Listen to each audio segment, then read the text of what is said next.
He's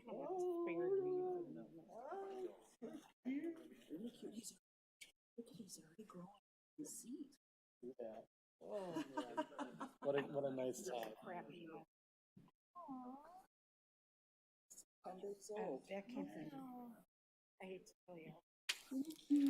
So cute. And his pajamas. He's like, really tender. Oh, look at his little head is. Oh, isn't it funny? Okay. Proud grandma. Proud grandma. Oh. 10 days old today. Oh, he's a cutie. What's his name? Leland. That's Leland Thomas Eugene Laptop. Oh, like he doesn't have enough names. Is it for Leland, like Lakeland? Okay. Yep. Love it.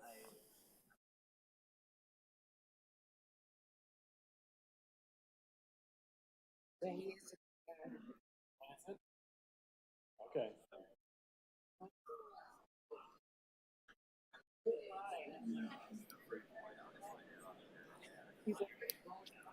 Steph is January 10th, so we feel the pain in the household.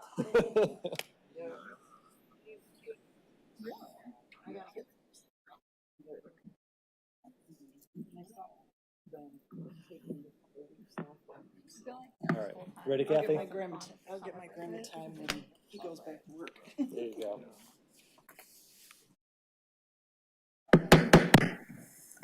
All right, it is 6:01 p.m. and we will call this regular meeting of the Township Board of the Charter Township Meridian to order. First on our agenda this evening is the Pledge of Allegiance. Will everyone who's able please rise and join us for the Pledge of Allegiance. I pledge allegiance to the flag of the United States of America and to the republic for which it stands, one nation, under God, indivisible, with liberty and justice for all.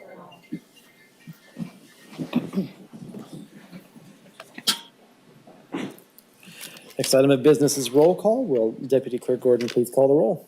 Supervisor Hendrickson. Here. Clerk Demas. Here. Treasurer DeShane. Here. Trustee Lentz. Here. Trustee Sunland. Here. Trustee Trezise. Here. Trustee Wilson. Here. All board members are present. Thank you, Deputy Clerk Gordon. Next on our agenda is item 4A, introduction of new police officers. We have 2 new police officers this evening, and to make the presentation is Chief Grillo. We're welcoming Sarah Hansen and Taylor Berman. Yes, thank you very much for having us again. I've got 2 more success stories from our recruiting and retention program. As you said, we have Sarah Hansen and we have Taylor Berman. Both are former cadets of ours. That's how they came to us. We'll start with Sarah. Sarah was, she went to Northville High School and she played soccer while she was in high school. No, I'm sorry, she played hockey. I told them I wasn't going to do that, and I did already. She played hockey while she was in high school. Went to Michigan State, got her bachelor's degree in criminal justice, and worked at Buddy's Pizza, actually, for a minute, and decided she wanted to come get a part-time job with us. So we hired her as a cadet. She did a fantastic job. She became our lead cadet. And was our lead cadet until she left for the police academy. So she is one that we sponsored. And Taylor Berman is here as well. She went to Walled Lake Central, excuse me, where she played soccer. She actually was a kind of a soccer superstar. She went down to an academy in Florida and played down there for a while before she came back up here and graduated from high school. Also went to Michigan State, got a bachelor's degree in criminal justice, and became a cadet for us. And again, did a fantastic job. And so we were excited to offer them the opportunity at sponsorship. And they did an excellent job at the police academy. In fact, Sarah won the report writing award. And there was, how many recruits? 37. 37 recruits, and she was the one who wrote the best report in all of the academy. So very proud of that and very proud of just their accomplishments so far. We're excited to see what they'll do for us. So, Sarah? Thank you.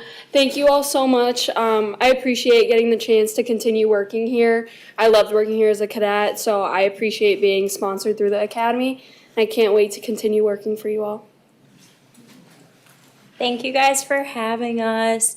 I'm really excited to get started and get to know you guys more, and I'm really thankful for this opportunity and the sponsorship. So thank you so much. Thank you.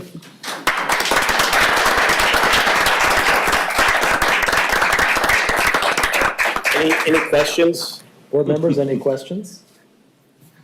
Well, certainly, we appreciate your joining the team, and we look forward to a bright future ahead. Thank you. Introduce. Thank you.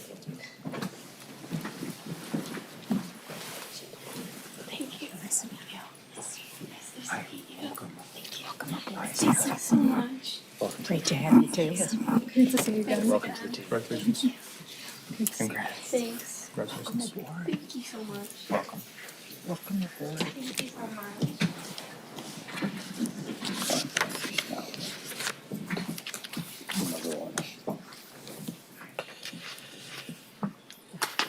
Thank you.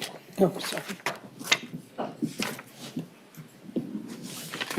Okay, next on the agenda this evening is public remarks.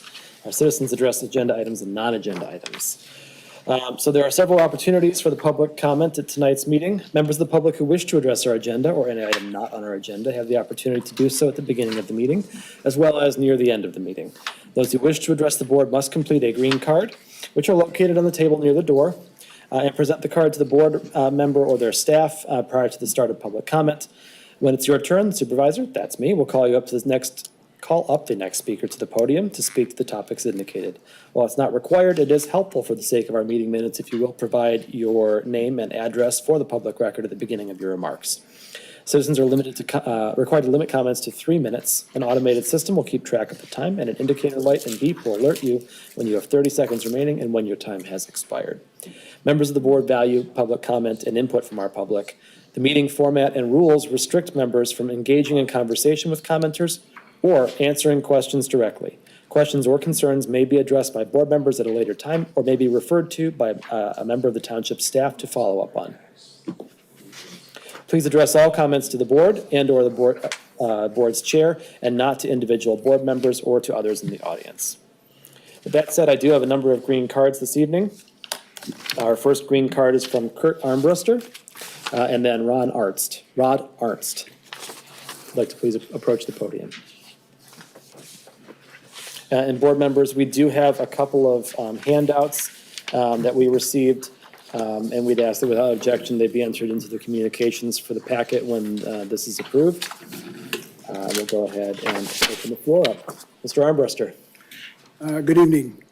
My name is Kurt Armbruster. I live at 6411 East Reynolds Road in Hazlet, Michigan. And that's on the north side of I live on the lake on the north side where Perry Road comes down. Rod, who will come up next, and I are here to bring the East Reynolds paving job to your attention. I'm going to give you a little history, and then Rod's going to ask for some action, action events. In terms of history,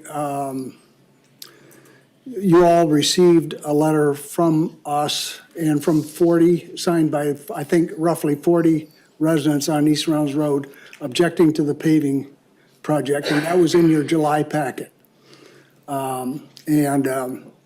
Amazingly, or maybe not amazingly, we haven't heard one word from the township about that letter. Nobody from this board contacted us, not one, whoever our trustee is for our area didn't contact us. And nobody, Tim or the manager, nobody contacted us. We did have some contact from Giannis Yushrades, who's your chief engineer, and he tried to come up with a fix for a couple properties, but to date, no work has been done and nothing has been fixed. A little background history. All the properties and all the driveways on East Reynolds Road used to be totally dry. And the reason they were dry is because the road was lower than all the driveways and lower than the properties. And so the water would flow down the road. And let me just back up for a second just to give you a picture. Here's the lake. Here's the properties I'm talking about on East Reynolds. Here's East Reynolds Road, and then up here is the swamp or the wetlands, which would be to the north. So this would be north end of the lake, East Reynolds Road, and then the wetlands.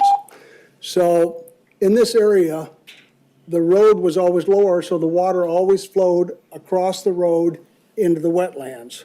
Or in some cases where we're living on hills, it rolled down the road and then into the wetlands. And so all of our driveways were always dry. Our driveways, incidentally, are also our sidewalks. Was that a 3-minute? That was the 30-second warning. Oh, okay. Can I ask for a little bit on your time here? You have a minute more, yeah. Okay.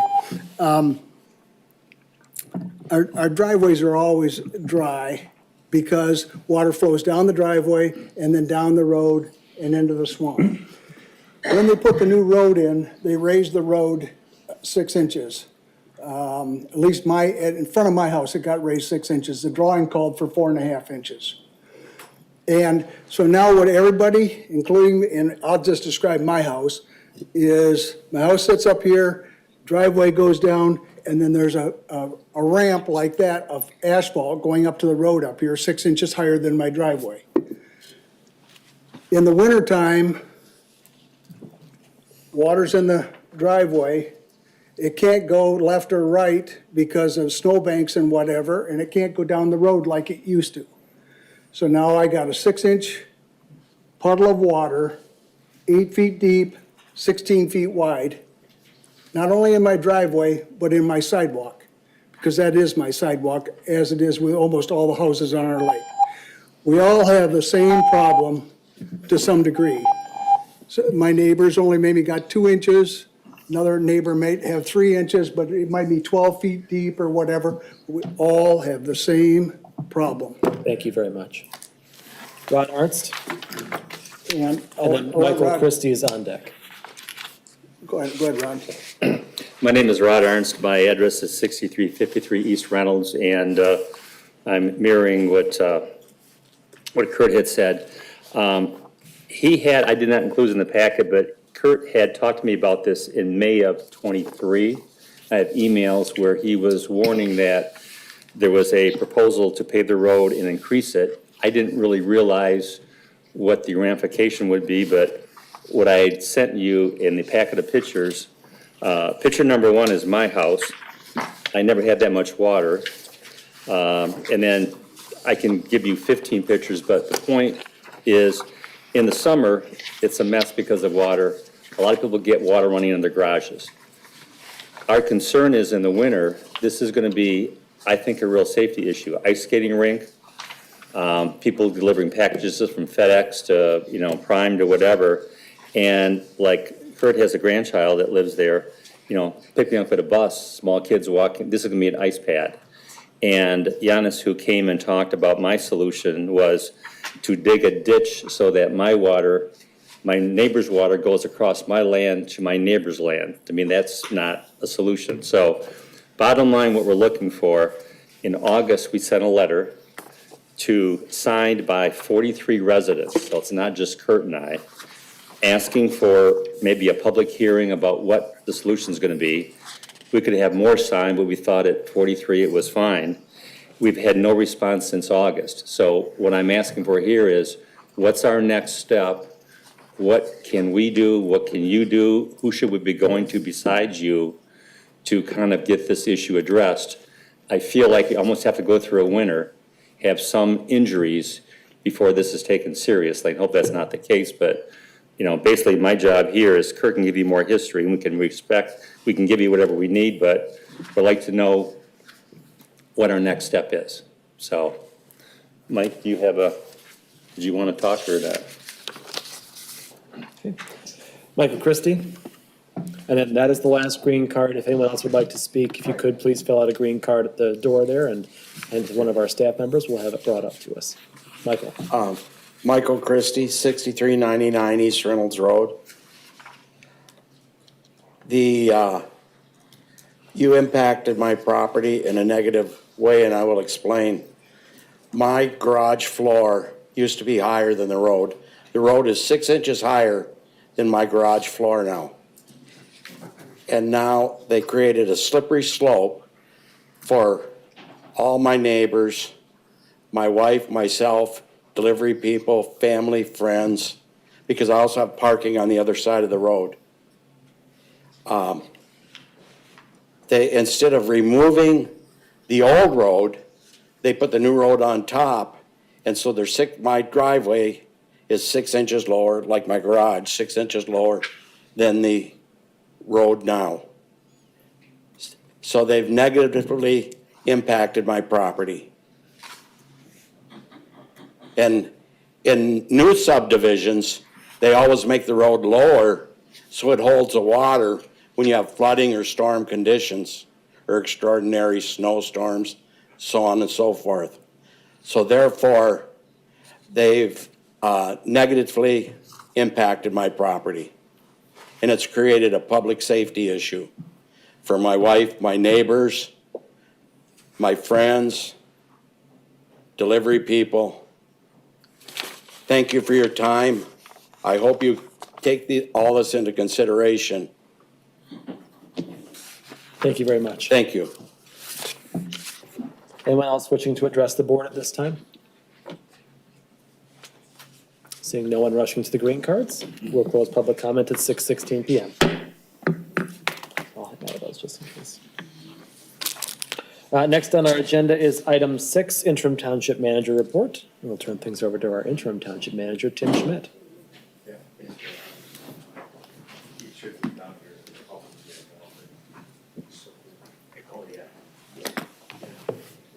Thank you, Supervisor and board members.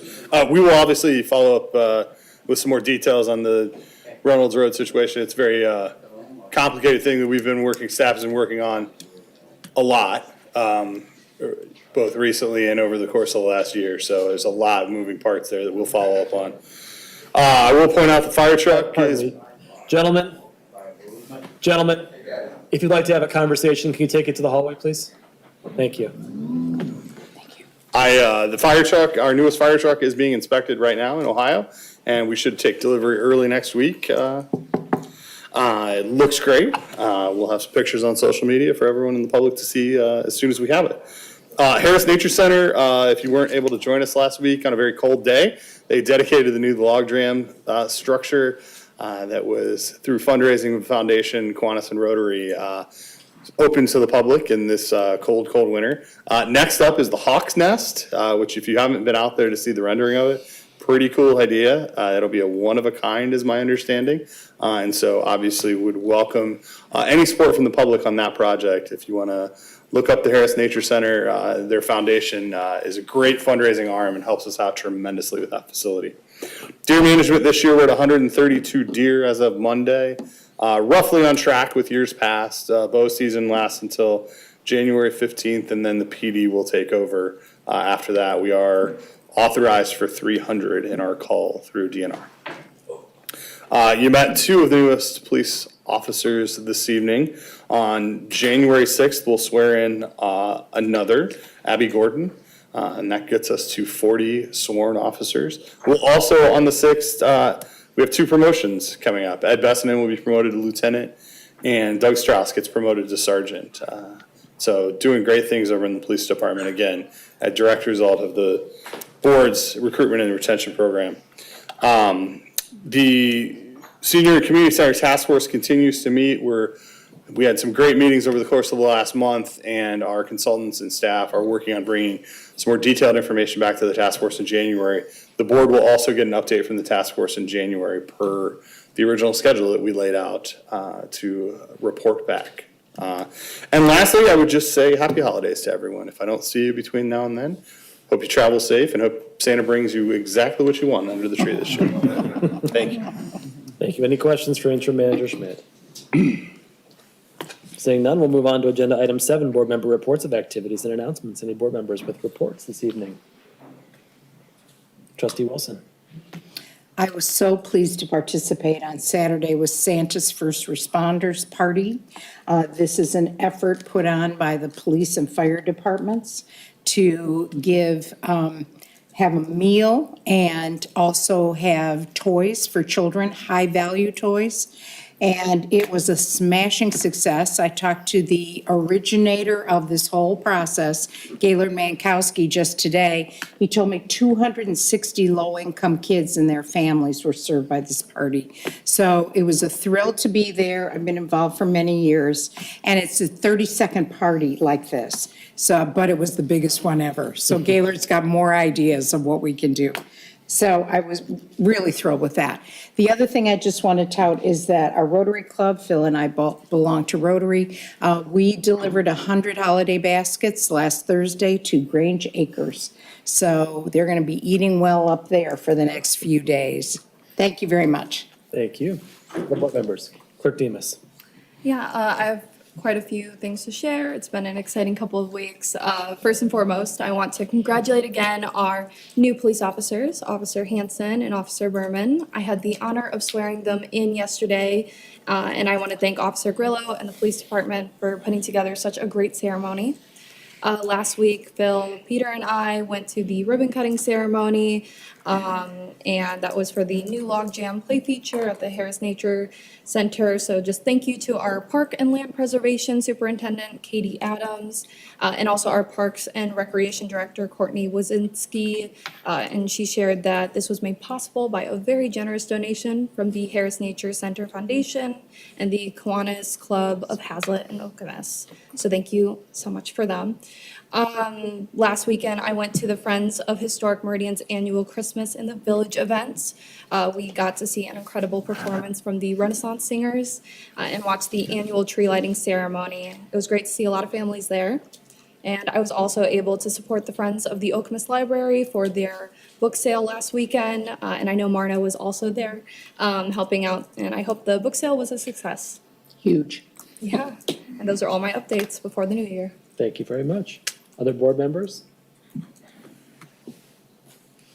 Treasurer DeShane. Thank you. I am wearing a mask today because I'm just getting over a cold, and for the sake of caution, I am masking up, make sure if I have any germs, they stay right here. I was at the Harris Nature Center as well for the log jam ribbon cutting. I want to thank the Kiwanis Club members who've donated around $10,000 to the Harris Nature Center just this year, and to those who subscribe to Flags Over Meridian. That's how the Kiwanis Club gets its money to donate to good projects. So all of you that subscribe every year to Flags, your money's being put to good use.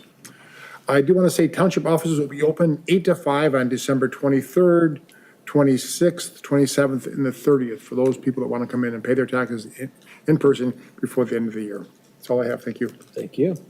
Any other announcements? I'll simply add, in addition to Tim's update, we did have our Senior and Community Center Task Force meeting last Tuesday. We are now transitioning from collecting ideas to let's start to talk about money.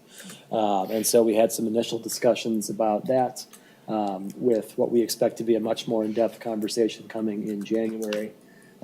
As Tim pointed out, at our January 7th meeting, we'll have a couple of, well, at least one task force member here to give us our update. So be looking forward to that in a couple of weeks. Next on our agenda is item 8, approval of the agenda. Do we have a motion for the agenda this evening? I move to approve the agenda as presented. Moved by Trustee Trezise, supported by Trustee Wilson. All those in favor, or sorry, any discussion on the agenda? All those in favor of the agenda as presented, please say aye. Aye. Any opposed? The motion carries. Next on our agenda is item 9, our consent agenda. On our consent agenda this evening, we have a number of items, including communications with the board, 3 sets of minutes, 2 that you'll find in our packet. And board members, we do have 1 set of closed session minutes that were presented to you at your places. We'll ask that you take a moment as I read through the rest of the consent agenda to review the closed session minutes. And then we'll collect those back from you and leave those with Clerk Demas once they've been approved.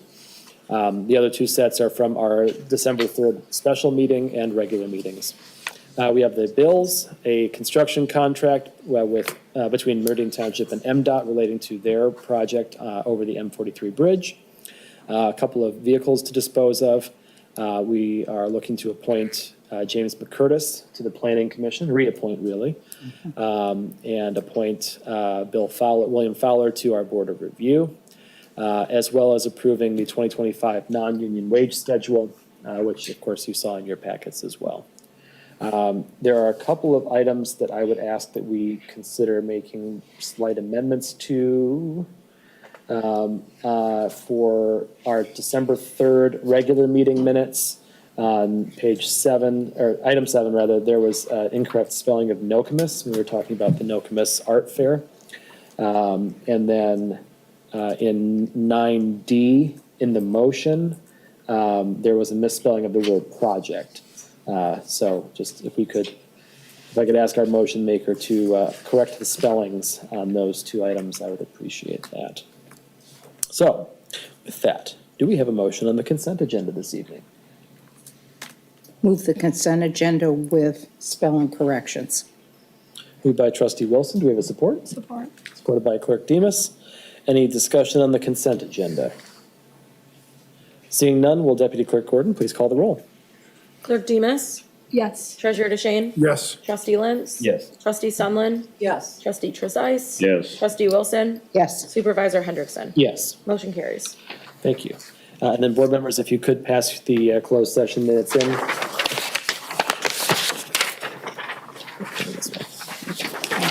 Thank you. There you go. All right, next on our agenda is item 10, questions for the attorney. We have none. Item 11, hearings, we have none. Item 12A then is what we find ourselves at, and that is the township manager interview / hiring. And before us this evening, we have our decision to make. And so I think it might be helpful if we, sort of go over the process initially, and then talk through our thoughts on what we have seen over that course of that time. So we obviously started this process back in late May, early June, by putting out an RFP, looking for a firm to assist us with the process of finding our next township manager. And we had a number of applicants apply to assist us, and the board in August chose Amy Sell Talent. Amy Sell is here with us this evening, by the way. And after that, there were interviews conducted with board members, key staff members, other members of the public, and other folks of interest to identify the requirements of the job and put together a job posting. The board approved that, and applications were accepted throughout the month of October. Overall, we had 57 applicants from across the country, and we were very pleased to have been presented with a number of finalists to consider selecting our next manager from. The board invited 3 of those finalists to our December 3rd special meeting to interview them. This included our current interim manager, Timothy Schmidt, Tim Dempsey, and Rob Hillard.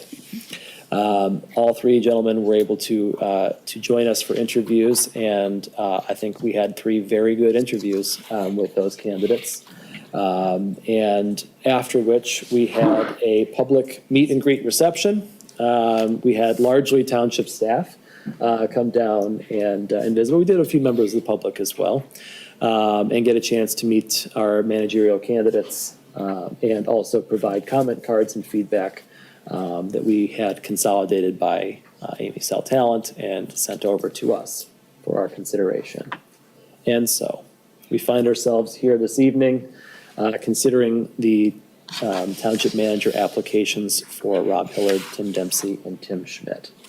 And so with that recap, I will open the floor for discussion on our candidates in front of us this evening. And in our packets, we do have 2 motions which we should consider separately. The first, if we are ready to offer the position to one of our 3 candidates, is there.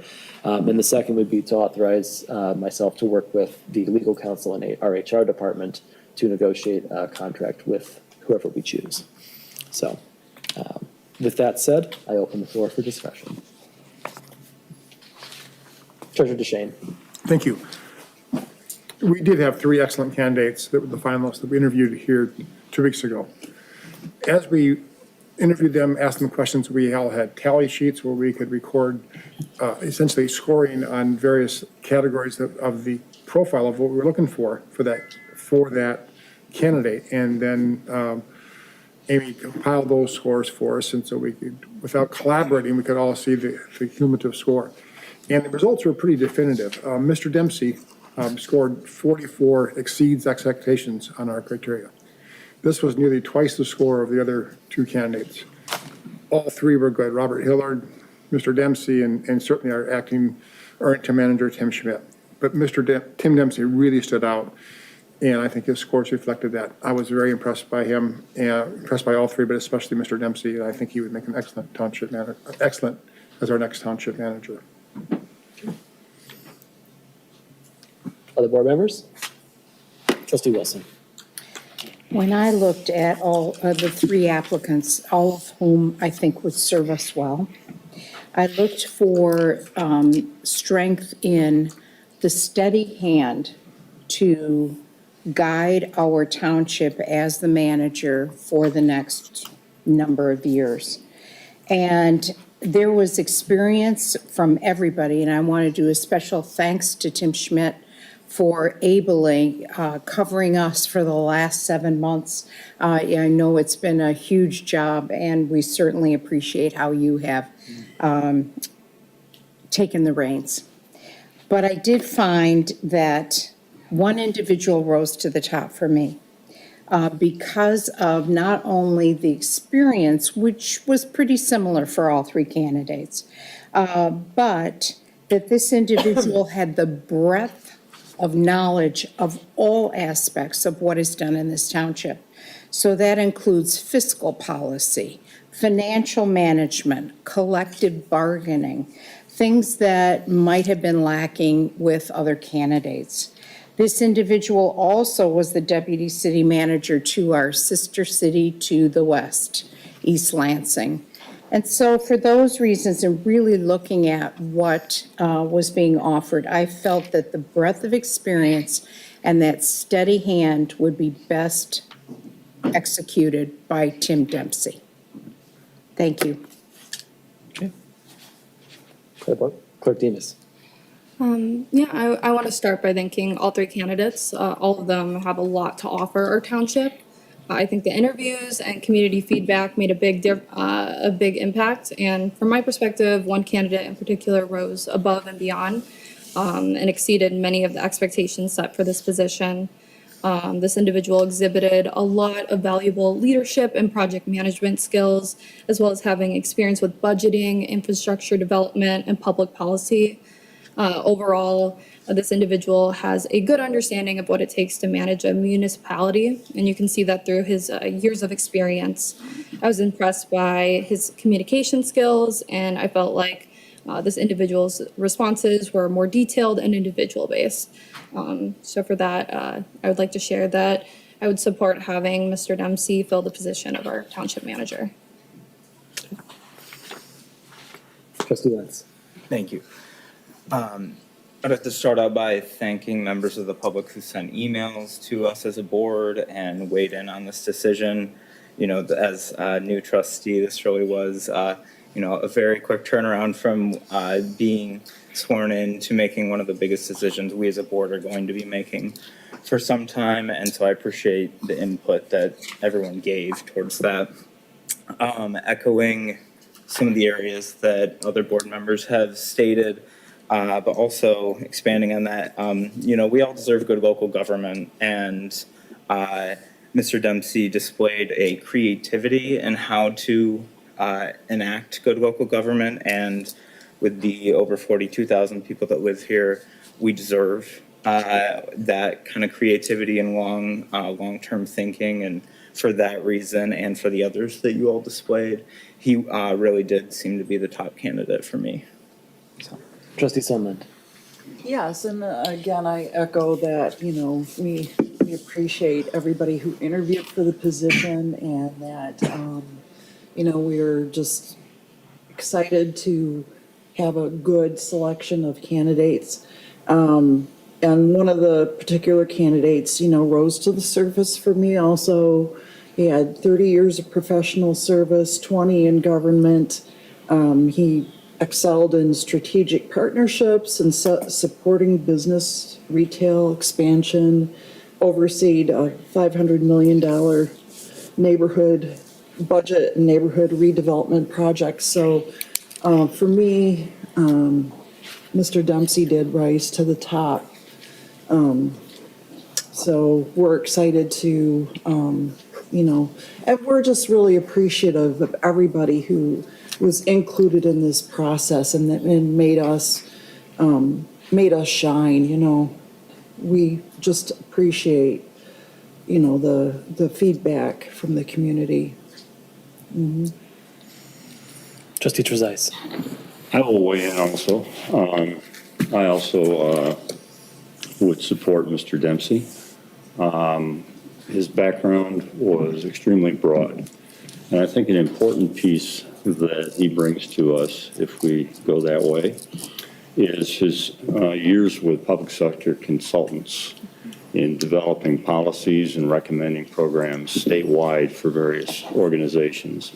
It's a skill set that isn't often found in public employees, and he did that for a number of years and did it very successfully.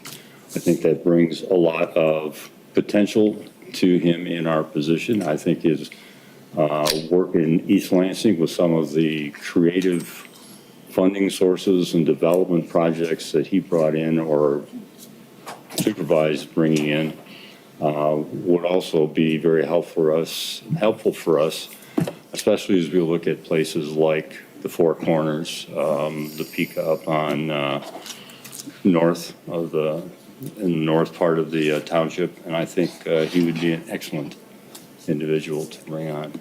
And I echo everybody's statement with regard to the quality of the candidates. You never know what you're going to get when you post a position. And we did get a number of very qualified candidates, and these three I thought were extremely qualified. And would any one of them do a good job for us? But of the three, I think I would go with Mr. Dempsey. Thank you. Well, I agree with Trustee Trezise. You never know. And I was very pleased that we had a number of excellent applicants. Frankly, it even went beyond the three that we were able to interview. Yes. We had quite a few that didn't make that cut either. I think two of the applicants that we saw in our interviews, to me, were very impressive. And I think I think we could do well with either of them, Mr. Dempsey or Mr. Schmidt. I want to just acknowledge also that it was a very challenging transition that our interim manager Schmidt stepped into, and I think regardless of how tonight goes, it's experience that will absolutely serve well. We passed a balanced budget over the last 8 months. We did not miss a beat on any of our key initiatives, and in fact, we took a number of steps forward. I think that Tim Schmidt over the last 9 months has shown that he is definitely capable of running an organization like this. I do believe that there is some additional experience that Mr. Dempsey does bring to the table. And much of it's been mentioned here, and so I won't try to relitigate all of that. About a couple of decades of municipal government experience, time in the private sector doing consulting on municipal issues across the state. He's the information that we received via reference checks as well.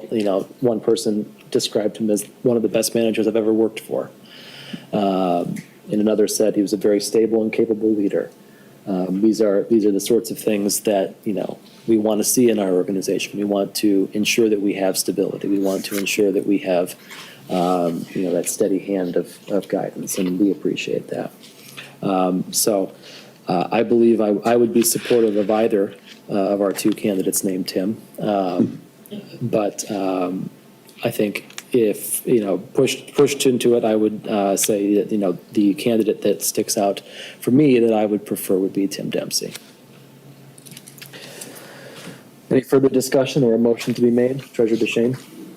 I move to offer Tim Dempsey the position of Township Manager for the Charter Township of Meridian. Support. It's been moved by Treasurer DeShane, supported by Trustee Wilson. Any further discussion at this time? Seeing none, Deputy Clerk Gordon, will you please call the roll?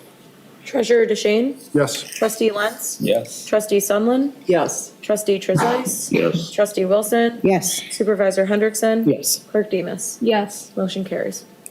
Thank you very much. Second. And so then we do have a second motion, Trustee Trezise.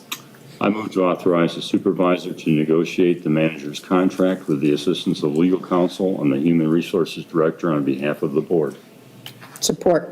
Moved by Trustee Trezise, supported by Trustee Wilson. Any discussion on the second motion here? Seeing none, Deputy Clerk Gordon, will you please call the roll? Trustee Lentz? Yes. Trustee Sunland? Yes. Trustee Trezise? Yes. Trustee Wilson? Yes. Supervisor Hendrickson? Yes. Clerk Demas? Yes. Treasurer DeShane? Yes. Motion carries. Thank you very much. Next up on our agenda is item 12B, the Village of Namoka District Updates. We have an ordinance for introduction. Yes, sir. So this follows upon the discussion we had at the last meeting about the Village of Namoka District. And again, apologies, we didn't get the map in the packet until Monday. Crazy week last week. Again, we're talking about the area bounded by Lake Lansing Park, South Marsh Road, roughly one property north off Hazlitt Road, and the lake. It's the only area in the township that's zoned RN. And so this ordinance update would clarify language within that ordinance that staff noticed earlier this year was in conflict, had bad references, just had been added onto over the years and not correctly done up. So this would essentially create the RN district as its own district. We're finally kind of giving it its own language.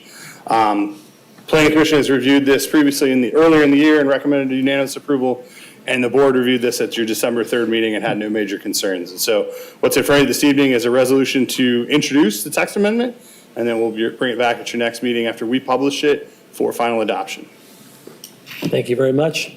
Board members, any discussion or questions?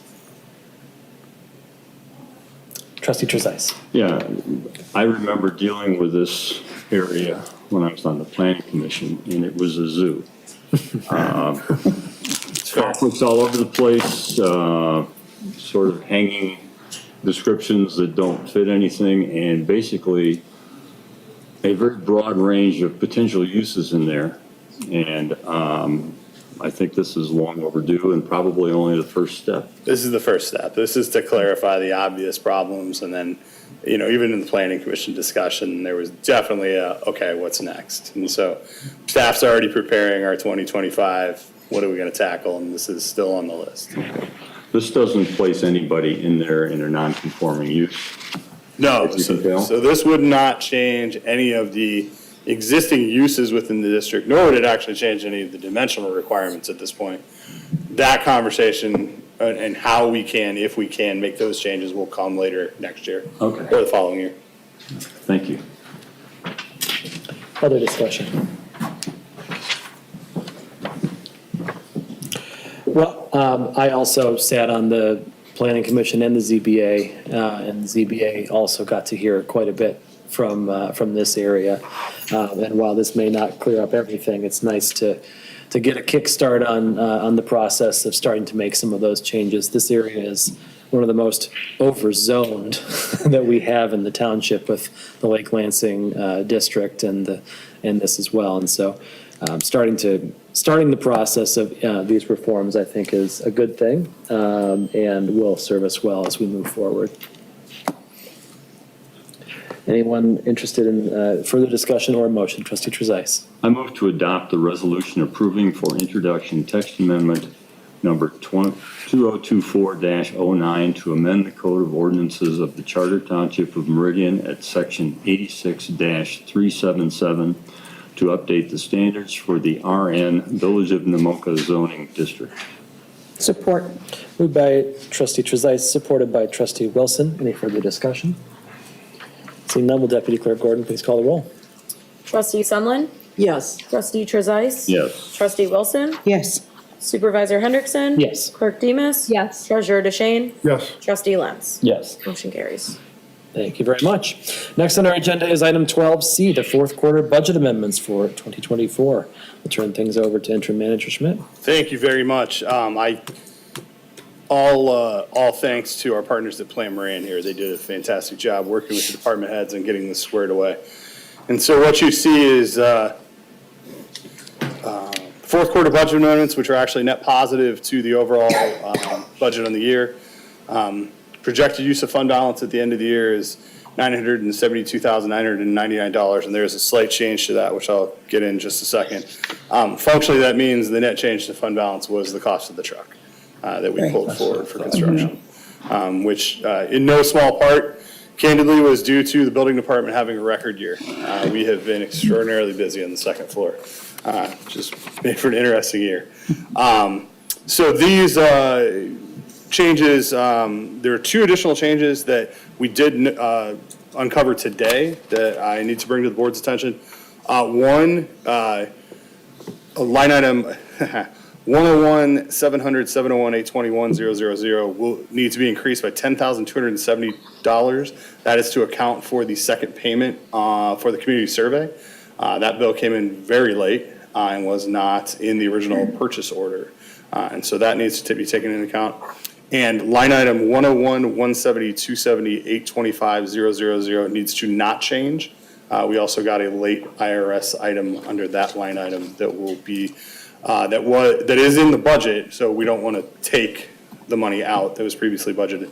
So what that leads us with is a projected fund balance at the end of the year, $11,366,000 and $254, which is roughly 5.22 months of expenditures. Highlights, honestly, most of the departments were well under budget this year, I will say, or at least on budget. Noticeably, we know a lot more about presidential election years now and clerk's office funding, so we'll be able to budget better for that in both 2 and 4 years. I will say we also didn't fully incorporate the recruitment and retention program into the underlying budget items, and so that's, if you go through, you'll note police still had some overtime issues, but what we didn't take into account when we did the recruitment and retention is we're going to have to train those people. And so that naturally led to additional overtime and things like that. So there was a knock-on effect, both in police and fire, that we didn't take into account, but we were able to absorb in the budget. The big changes really are, we sold the bonds for the next round of local road improvements under the local road program. So that's about a little over $10 million bond offering that's accounted for now.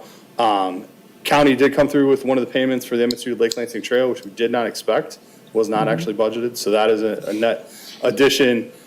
Interest across the board, obviously, in the current market is substantially higher, and so that has helped several of the fund balances, especially in the special revenue fund. And lastly, I mentioned the building permit revenue is up noticeably this year due to both our partnership with the Okemos School District and even doing that, those permits at a reduced cost to them. That's a substantial increase and a fairly sizable project at Delta Dental, which is just starting to get kicked off.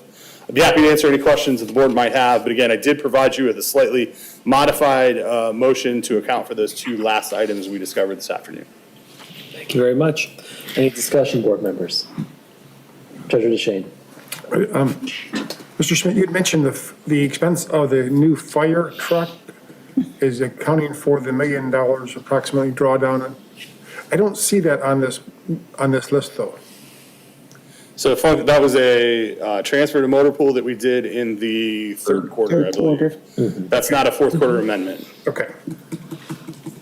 But the difference with this report, does it incorporate the $1 million into that? Let me scroll up there. Yeah, so if you go to the third quarter budget amendments, you'll notice that those are about $1 million to the red. That is functionally the truck right there. Okay, thank you for the clarification. Other discussion? Trustee Trezise. If I read this correctly, the fourth quarter budget amendments came in with a surplus or unexpended funds of roughly 730,000 when you do the adjustments that you've added tonight. Correct. So all of our areas function very well within their budget for the most part, and our revenue went up. So I won't say all of them, but our revenue definitely went most up. of them. Yeah. Really, the two big ones really are the reimbursement that we did get from the state for some of the election costs, which were tremendous help, almost $200,000 there, and an increase of about $325,000 in the building permit line item. And then if you go through and add up the interest across the board, I mean, it's several $100,000. So I would say all the department heads did a very good job of getting real close to their budget number this year. Good. Thank you. Yeah. Trustee DeShane. Regarding interest rates, last year we received $2.5 million in interest income, about 10 times what we'd budgeted a couple of years before. However, the Fed is meeting tomorrow to cut rates again. So these days of 5 and 4.8% interest rates are going away and going away quickly. So we cannot really bank on that. We should not bank on that because interest rates are very volatile. And they could very easily be at 2% a year from now rather than 4.75. And we did not budget for huge interest rate increases next year. We were somewhere in between old school and new school. Very good. Well, yeah, by my calculation, prior to the changes we'll make tonight, we were within $18,463 of where we were intended to be at the beginning of the year. That is an entirely remarkable fiscal feat. And so I applaud the department heads, the financial team who crafted the budget, and everyone who executed it. This is no small task. And, yes, we spent, a near $1 million more than we had projected, but we are getting a fire truck out of it. And we are working on recuperating some of the costs of that through litigation, which we'll hear about later this evening. And so, kudos to everyone involved in the budgetary process and being good fiscal stewards. Trustee Trezise. I move to approve the 2024 fourth quarter budget amendments with two changes from what's presented in the packet, increasing by $10,270 line item 101-700.701-821-000 to pay for the final bill on the community survey, and not changing line item 101-170.270.825.000, resulting in a projected fund balance at December 31, 2024 of $11,366,254. It's been moved by Trustee Trezise. Do we have a second? Support. Supported by Trustee Wilson. Any further discussion on this topic? Seeing none, Deputy Clerk Gordon, will you please call the roll? Trustee Trezise? Yes. Trustee Wilson? Yes. Supervisor Hendrickson? Yes. Clerk Demas? Yes. Treasurer DeShane? Yes. Trustee Lentz? Yes. Trustee Sunland? Yes. Motion carries. Thank you very much. Trustee Trezise. I would also thank the administration for presenting a very logical and readable budget presentation to explain these ups and downs, and I do appreciate that effort. I can tell you that I'm learning a lot from the Plant and Moran team, and I think we're going to bring some clarity going forward. Thank you very much. Thank you. We've got a couple of discussion items coming up. I think if the board doesn't mind, we'll take a 5-minute recess and be back at 7 p.m. Seeing no objection, we stand at recess until 7.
As quickly as I used to. But if it's a nice Friday afternoon, I can wrap the kids' presents. All right, we'll bring ourselves back from recess at 7:01 PM. Next on our agenda is item 13A, Fire Code Update. And with us this evening, we have Fire Marshal Tavis Milleroff here. Welcome. Good evening. For the benefit of our newest trustee, Trustee Lentz and Clerk Demas, I'm Tavis Millerov. I am the fire marshal. I've been leading up our fire prevention efforts for the department for the last 10 years. So this is actually my third time coming before the board to do this sort of action, or to solicit this, if you want to put it that way. We are seeking an update for the fire code. Our fire code is currently based on a model document, which is the International Fire Code of 2018, currently under the ordinance. This document is reworked on a cycle every 3 years. So right now, they've just released the 2024 a few months ago, and we are seeking to bring our fire prevention code ordinance up to that current addition to the International Fire Code 2024. Just for a little background, the fire code is considered a minimum safety standard for a community. It coincides with the building code, and currently we're under the 2015 building code, and because that is a state statute enacted by the legislature, it goes through an entirely different and way more political process to get updated, which is why it is still lagging behind the 2015. Just in a brief summary that I put together, I've got almost 2 pages, or 1 page front and back, of differences based on us going from just the 2018 version to the 2024. Most importantly, out of all of those is the evolving energy systems, battery systems, things that coincide with the solar systems in homes, things that utility companies are starting to use. As the fire service goes, we're a little behind when it comes to that stuff, and that's really why we're seeking to really kind of push us up to the most current edition of that. So we're here to introduce this, to get this going, and hopefully get this updated in the next couple of meetings. Thank you very much. Thank you. Board members, any questions? Trustee Lentz. Thank you. Good to meet you. Thank you for introducing yourself. I'm curious how many, if you would know offhand, how many communities in the area have enacted similar changes to be in line with this updated International Fire Code? We're right at the beginning because it is so new, only coming out in the last couple of months. There may be one locally that have done it. I know there's some down towards the Detroit area that are right on top of this stuff. As soon as it gets released, they update themselves up to the newer code. Locally, though, I'm not sure. There are, I do know, 1 or 2 of the other departments in the area that are on the 21 code versus where we're at in the 18. So we're actually looking to bring ourselves up 2 cycles to the most current edition that's out there. Is the another question. Is the expectation that those looking to build to meet these new standards will have, additional resources provided when these updates are implemented, or how does that process work for those who now need to adhere to this new standard? So it's a publicly available document that can be, basically read by anybody.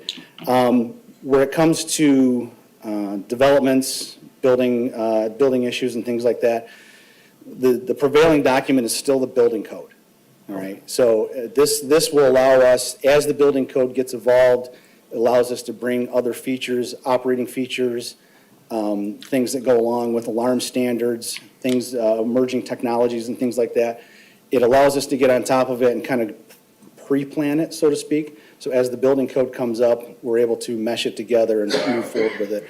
It shouldn't be anything that the developers, construction companies, those people out there know about this stuff. They are part of the process when these codes get developed. So as an industry, it shouldn't be anything new to them. Thank you for answering those questions. Thank you. Trustee Trezise. I'm trying to wrap my head around how this applies. you say the building code controls, and this is adopted by the township, and what is the effect back and forth? So this allows us to have a little more control over how, the building code will say, hey, you got to put a sprinkler system in this building. This tells you the type. This tells you how. Okay. Right? These are the standards and things of how you're going to put the system in, how it's going to function, what functions have to be there is just a very basic example. Okay.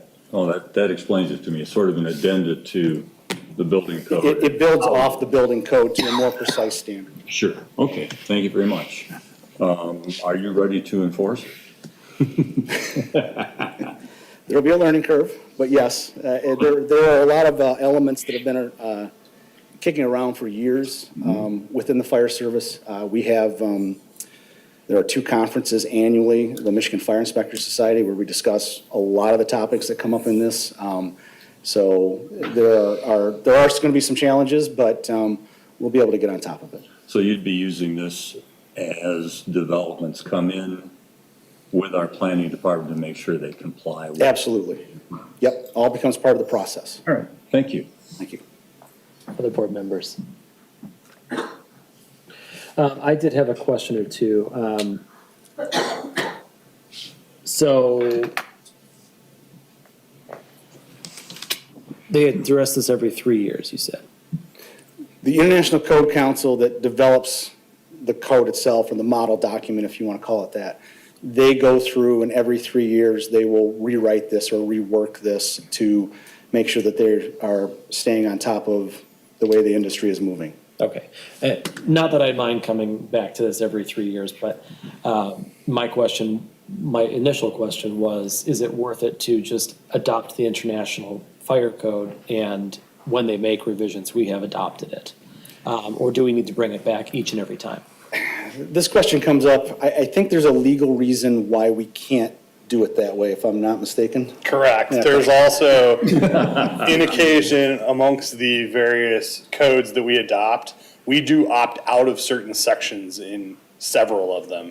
So that's why we do, both there is a legal reason, but we also, because we opt out of certain sections, we bring each one of them back when they update. Fire is the one that is most regularly updated. Building code is still in 2015, and someday we'll get caught up to the 2020s. But these things, the state has a cycle that they work on, and fire is up right now, basically. Got it, okay. That actually answered the other question I had too.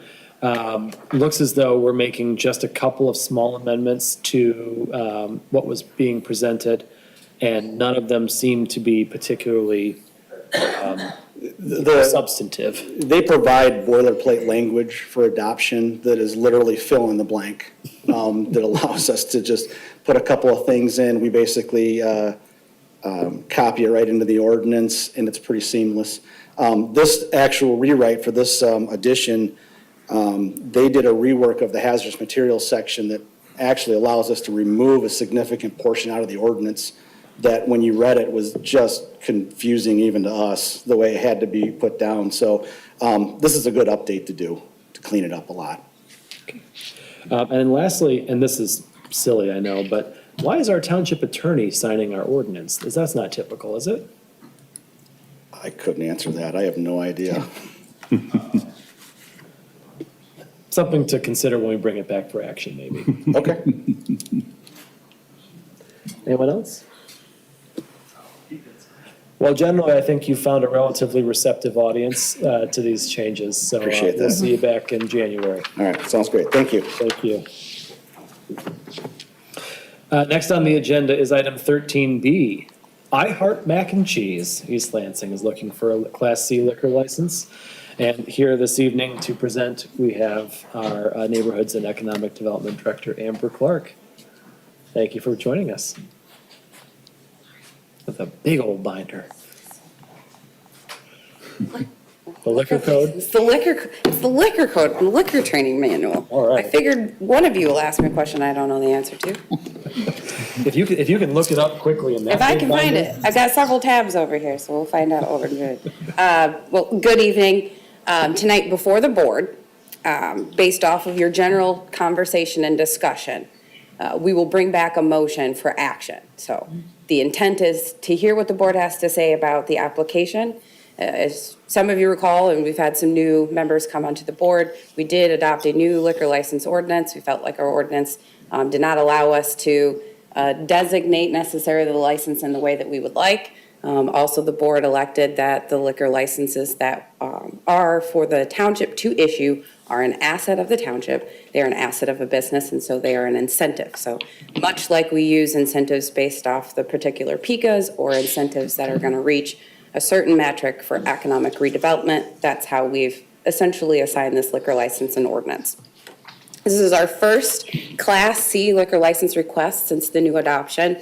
A Class C is on premise, so the patrons will consume the alcohol on site. So they will purchase and consume alcohol on site. There are tiers based off the Michigan liquor law requiring a Class C to be a tavern, hotel, bar, restaurant, or some sort of business establishment like that.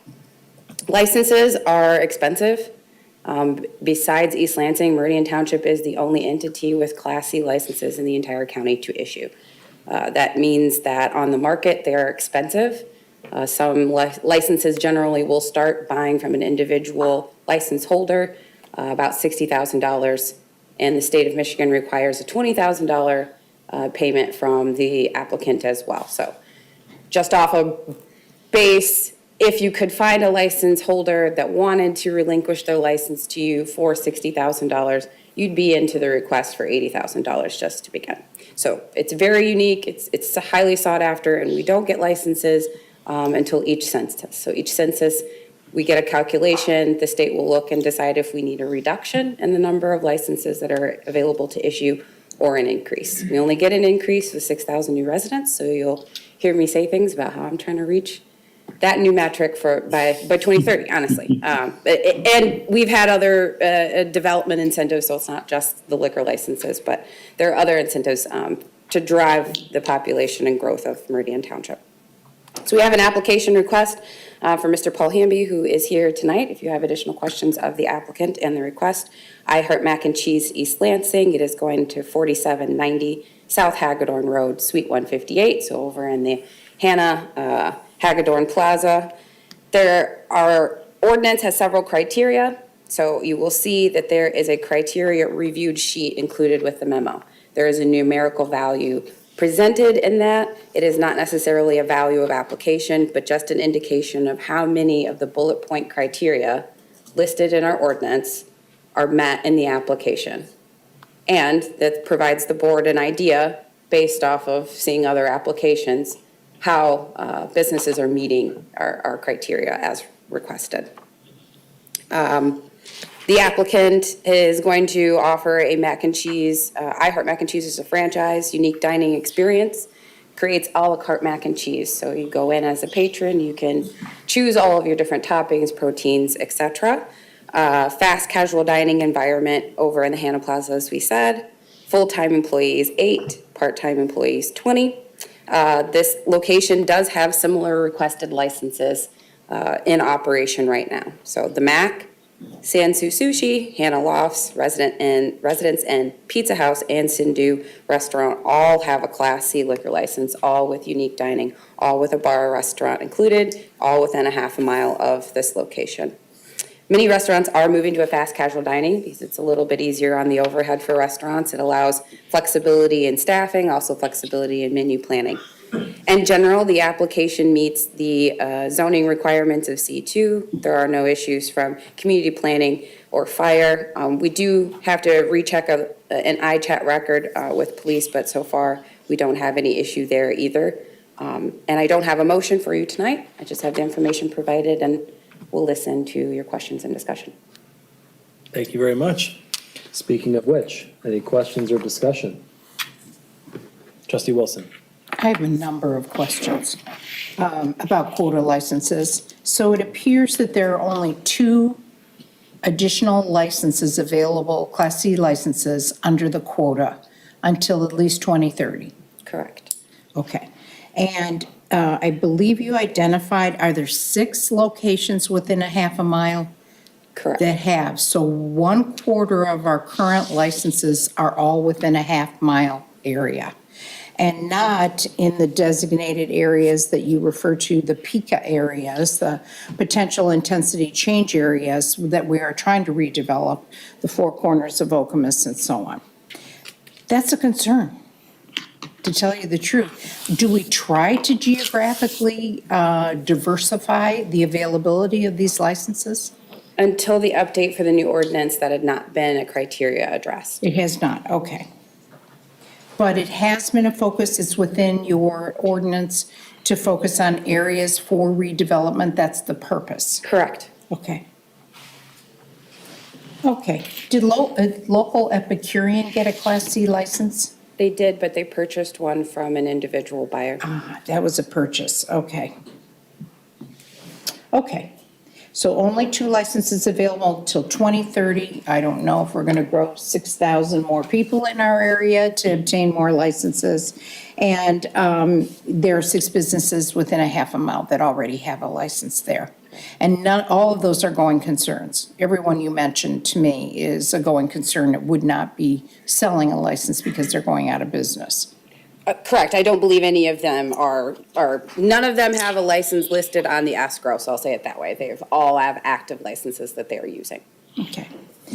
That's a great concentration of liquor licenses in one very specific area. Thank you. Thank you. Treasurer DeShane. Trustee Wilson picked up on my concern. 6 of them right there, and none of them in our PICA areas. There are 6 right there, and probably another dozen within a mile of that area, along Grand River there. And I don't want to slight that area because it's an important part of the township and a lot of commercial activity there. But I too would like us to consider withholding this license till we get one in one of our PICA areas. We want restaurants. We don't have many restaurants in the Okemos, Hazlet areas. We hear that all the time from our residents. We can use better dining rather than just the fast casual, but people like a nice place to sit down and have a dinner, especially when, for various events.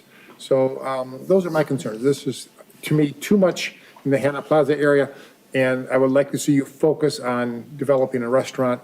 As Economic Development Director in one of our PICA areas are very close to them. More toward the Four Corners of Okemos, the DD area of Okemos, the Four Corners of Hazlet, or even the Carriage Hills area to the north of the township. We've got 3 very important PICA areas, and liquor licenses can be instrumental in redeveloping those. If we're all out of them, the developer won't even approach us. So those are my concerns. Thank you. Trustee Trezise. I agree with both of the trustees have spoken before, but I also add that the business model that they present is that much, if not most, of their sales for food will be carryout.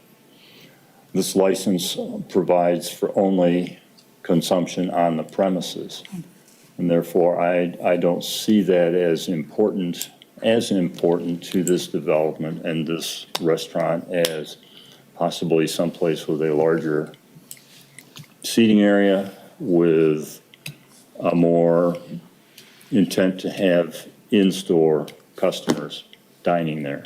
And I have the same concerns that both Phil and Marna had as far as the concentration and the fact that we have 2 significant PICAs that could benefit from these licenses.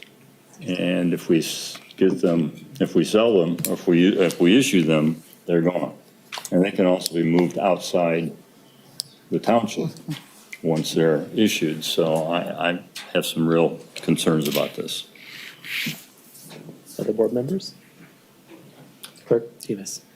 Yes, earlier I reached out to Director Clark and I just had questions about other locations with this franchise and if they sold or if they had like a liquor license there.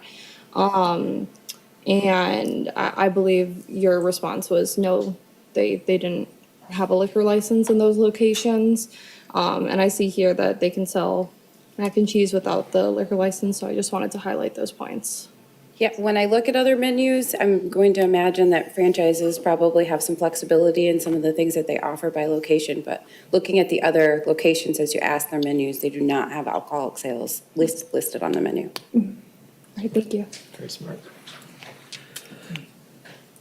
I concur. I think that, when we considered changes to the liquor license ordinance, one of the biggest and most substantive changes was that we take these assets that we have and focus them on the areas that need them the most. This is not an area that needs it the most.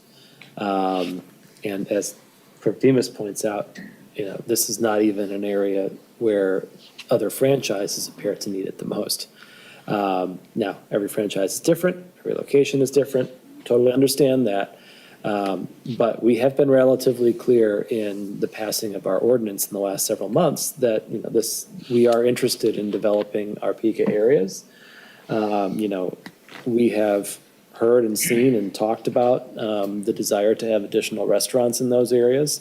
I know Hazlet Village Square, their proposal accounts for one. And so, it's very easy to look at those and do the math very quickly and see that we may not have enough, right? And so we should proceed with caution when we are looking at these and use them as the asset that they are, and guard them in the same way that we would.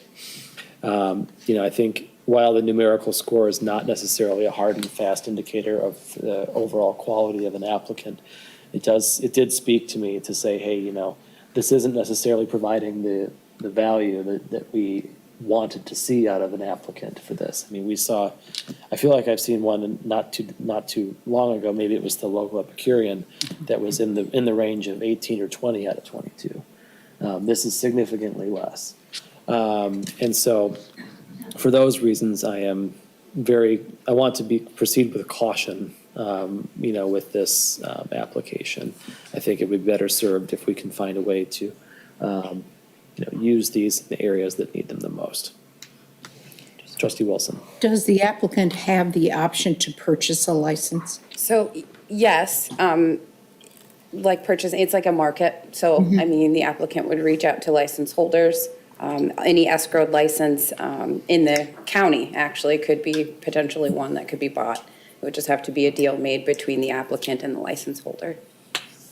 So they have another option. There is another option. Thank And you. that does not affect our quota that we have. It will not, so it would come in like a transfer like the local Epicurean. Sure. Thank you. Trustee Lentz. Excuse me. Are those, the option to purchase, are those prices available, or is that through negotiation? That's individual, yep, based off the individual license holder. Thank you. That's why we kind of stressed how much of an asset it is, Yeah. because obviously each individual holder, once they have the license, can put the price on the license itself. Thank you. Anyone else? So, I don't know if we've given you enough direction to bring something back. It sounds like there's a lot of concern amongst the board members about the issuance of this license. I suspect that we will likely want to bring a motion to deny based on the conversation that we've had. Or I guess, I guess to give us the option, we could have a motion to approve and then vote no on it. That would probably be the cleaner way to do it. You would prefer? Yeah, Okay. I think a motion to approve, and if we decide not to issue, then we'll vote no. And that'll at least still be definitive. Can do that. We'll Thank be you very back much. at the January meeting. We'll see you then. Thank you. Next on our agenda is item 13C, the Youth Commission Establishment. And for this, we have our interim manager, Tim Schmidt, and we also have our petitioner, Sachir Nagasetti. I'm sorry, did we not? I'm gonna sit down. I don't know what to do. Yeah, sit down. Sit down. You're fine.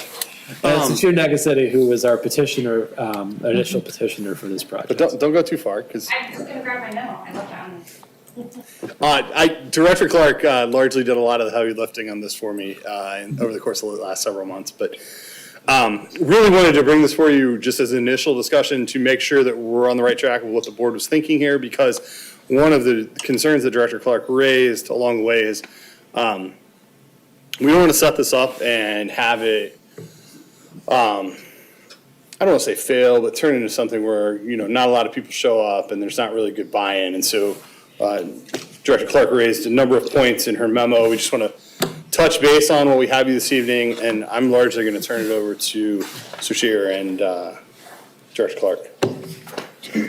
Thank you. And I apologize, Director Clark. I have my special memo here where I can tell who's coming up, and Tim's name was written on there, so I appreciate your flexibility with us. Mr. Nagasetti. Hi, everyone. Thank you for having me. I'm here to answer some questions you guys might have about the youth committee and any concerns. Thank you very much. Director Clark, do you have anything you wanted to add in addition to your memo? You establish commissions typically through ordinance, so there will be, I believe, to do an action. We'd come back maybe with 2 motions. I guess it's up to you, however you'd like that. And we've reached out to both schools, both school districts. Let me rephrase. Both Hazlet and Okemos, there are other school districts, but both are predominant school districts to serve Meridian Township, and started the conversation with their superintendents or principals, whoever they think is the best suited for that. Besides the outstanding considerations, just a little direction in those, on those topics, we'd be happy to bring this back however the board would like to see it. Thank you very much. So board members, Director Clark has provided a memo with a number of considerations to think about this evening. I asked Mr. Nagasetti to be here in case the board had any questions that he may be better suited to answer as well. But we'll open the floor for discussion on this topic. Trustee Lentz. Thank you for being here. You were a senior at Okemos High School, correct? Yes. Great. Have you had any conversations with any Hazlet High School students about their interests in this? I imagine we try to keep this commission as balanced as possible, considering we have 2 good communities in this township. I have had conversations with a couple of Hazlet students. Obviously, not a lot of them, and haven't got a whole consensus of the whole school. But the people that I have talked to did say that it'd be a good idea and they'd be interested in doing it. So I think there would be a good amount of interest from both Hazlet and Okemos High School. Great. I would say that's a pretty important sticking point for me. So good to hear. Thank you. I saw Treasurer DeShane. Yes. Appreciate you bringing this to the board. Director Clark, I appreciate you bringing up some of the possible obstacles to this being a success, mainly the competing activities that go on with students between athletics, clubs, employment, and other activities. I think we could kick this off with a big splash and then find ourselves a year or 2 years later with interest having fallen off, in part because everything I hear, and I have 2 high school students living next door, or recent high school students, high school kids are really busy these days. They've got a lot going on. You're far busier than we were in high school. And to your credit, you're doing outstanding things, really things to excel you, or help you to excel in college and build character and all those good things. I guess I'm just wondering what problem we would fix with this, because the schools, we have excellent schools who provide exemplary activities for youth. And I don't think we need necessarily step in here and say to the schools, oh, here's another youth commission that's going to assist you with what you're doing already. So those are my concerns. We're going to just offer a great idea, but students just don't have the bandwidth to do one more club, one more activity, one more commission. Nonetheless, I do appreciate you being here today. Mr. Nagasetti, would you like to offer some ideas as to why you brought this forward? Yes. I think that with the numerous amount of extracurricular activities that a high school student does, as myself have from experience, I don't think that one more activity like this, especially if in the ordinances it was bi-monthly or monthly meetings, I don't think that could be that much of an issue, especially with 7 members. I think it would be beneficial to be a little bit more flexible about the timings of the meetings. If one month, if something's not working, or with seasonal changes in sports and clubs and activities like that, I think it could be beneficial to be flexible about the timings of the meetings or the specific date of the meeting. If that's something that we like to think about instead of a very set time and date every single month for the whole year, that could be helpful. And a follow-up. Treasurer DeShane? What would you see being the results of this commission? What their work product after they meet and they've come formed and they've had a chance to get to know each other and work well as a commission? What do you see the result of that being 12 months later or 24 months later? I think that the overall goal of the reason why I brought this even up is because through my experiences, I've seen how much the youth is kind of disconnected from government or local government, especially in the recent past, at least.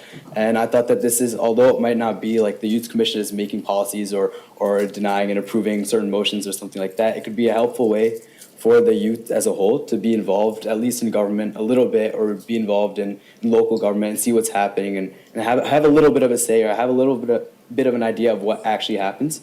That could be helpful for the community as a whole, just to have the youth a little bit more involved with the more professional stuff that happens. Thank you. Clerk Davis. Thank you for being here. I just want to address what Treasurer DeShane was talking about. I know that the board expressed interest in establishing a youth commission, and I would be in full support, especially as someone who represents more of our younger generations. It wasn't too long ago that I'd be considered among this youth demographic, and I could tell you like how excited I would be to have this opportunity to have more of a say in our local governments. I think oftentimes our youth are overlooked, and this is a way for us to help garner an environment for them to bring about change. I think with that, one of the concerns was more of an incentive for the youth to join this commission. There's a lot of activities people have. They're focusing on their studies, after-school activities, and even have jobs. So I think working with the superintendents of our schools to see if course credits can be given through this participation would be helpful. No, most definitely. I agree that a little bit more of an incentive could be helpful. I saw that in the ordinances that compensation was an idea that could be floated around. I don't know if that is the best course of action, but definitely something like volunteer hours or course credit, like you mentioned, could be helpful. That's something that definitely should be discussed. Thank you. Trustee Trezise. Yeah, I guess my question is, what do you expect the commission to do?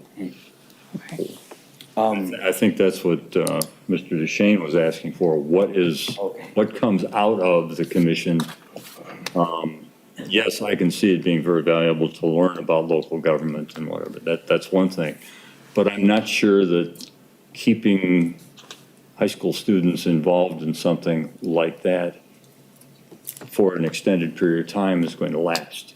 And so we do want, if we do this, we do want participation, we do want some sort of a goals, not for us, but something that the commission is going to address and report back to us so that we get some input.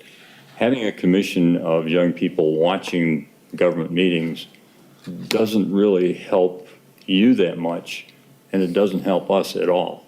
So it needs to be a two-way street.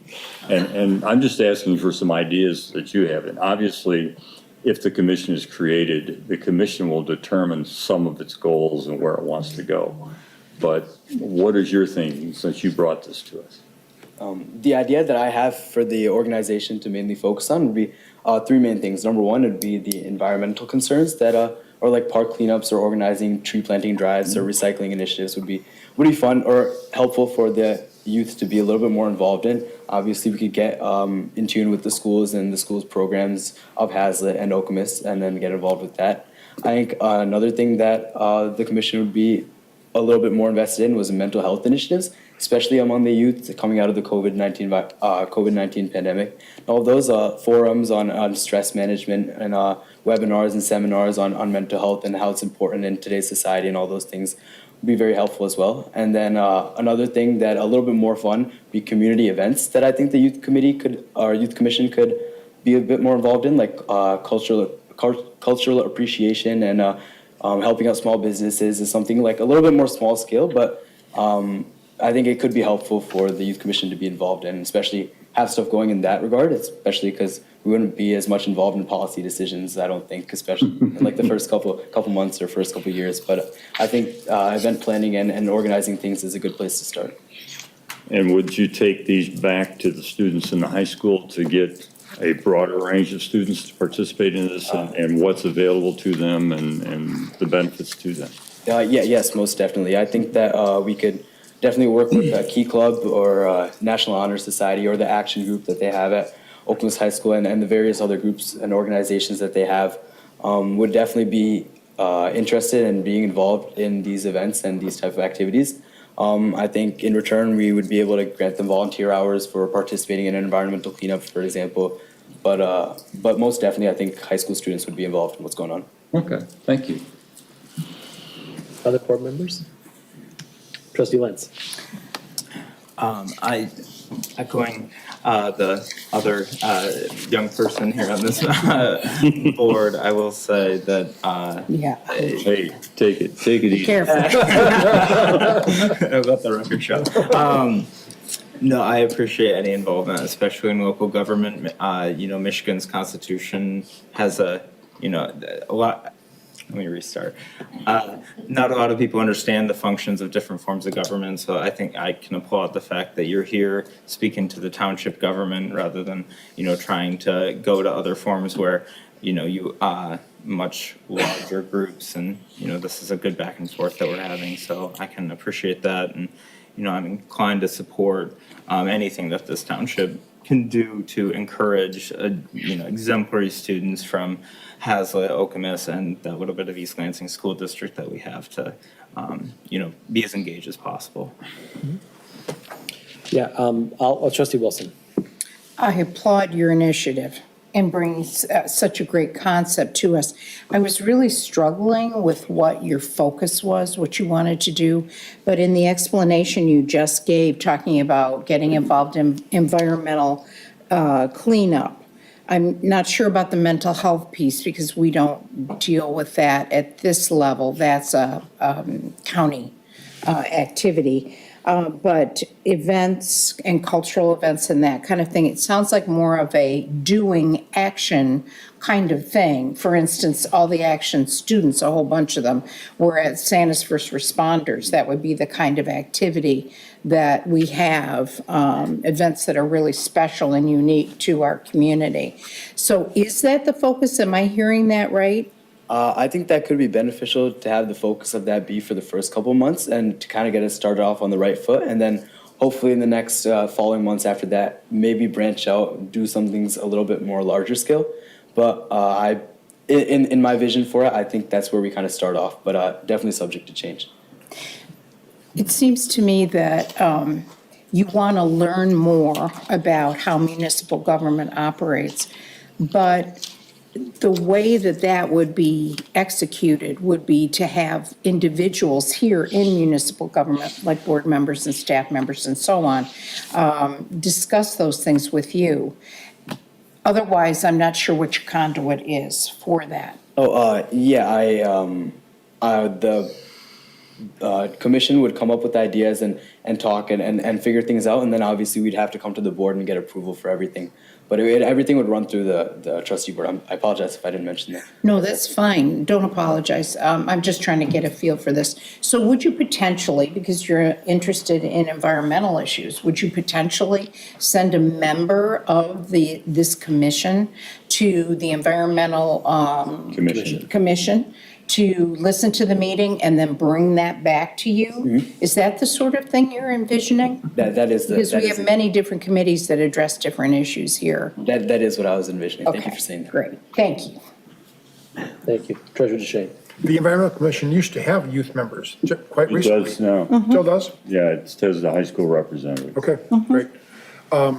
Director Clark, have you found other townships or cities that have adopted youth commissions, and what can you share with us about their experiences?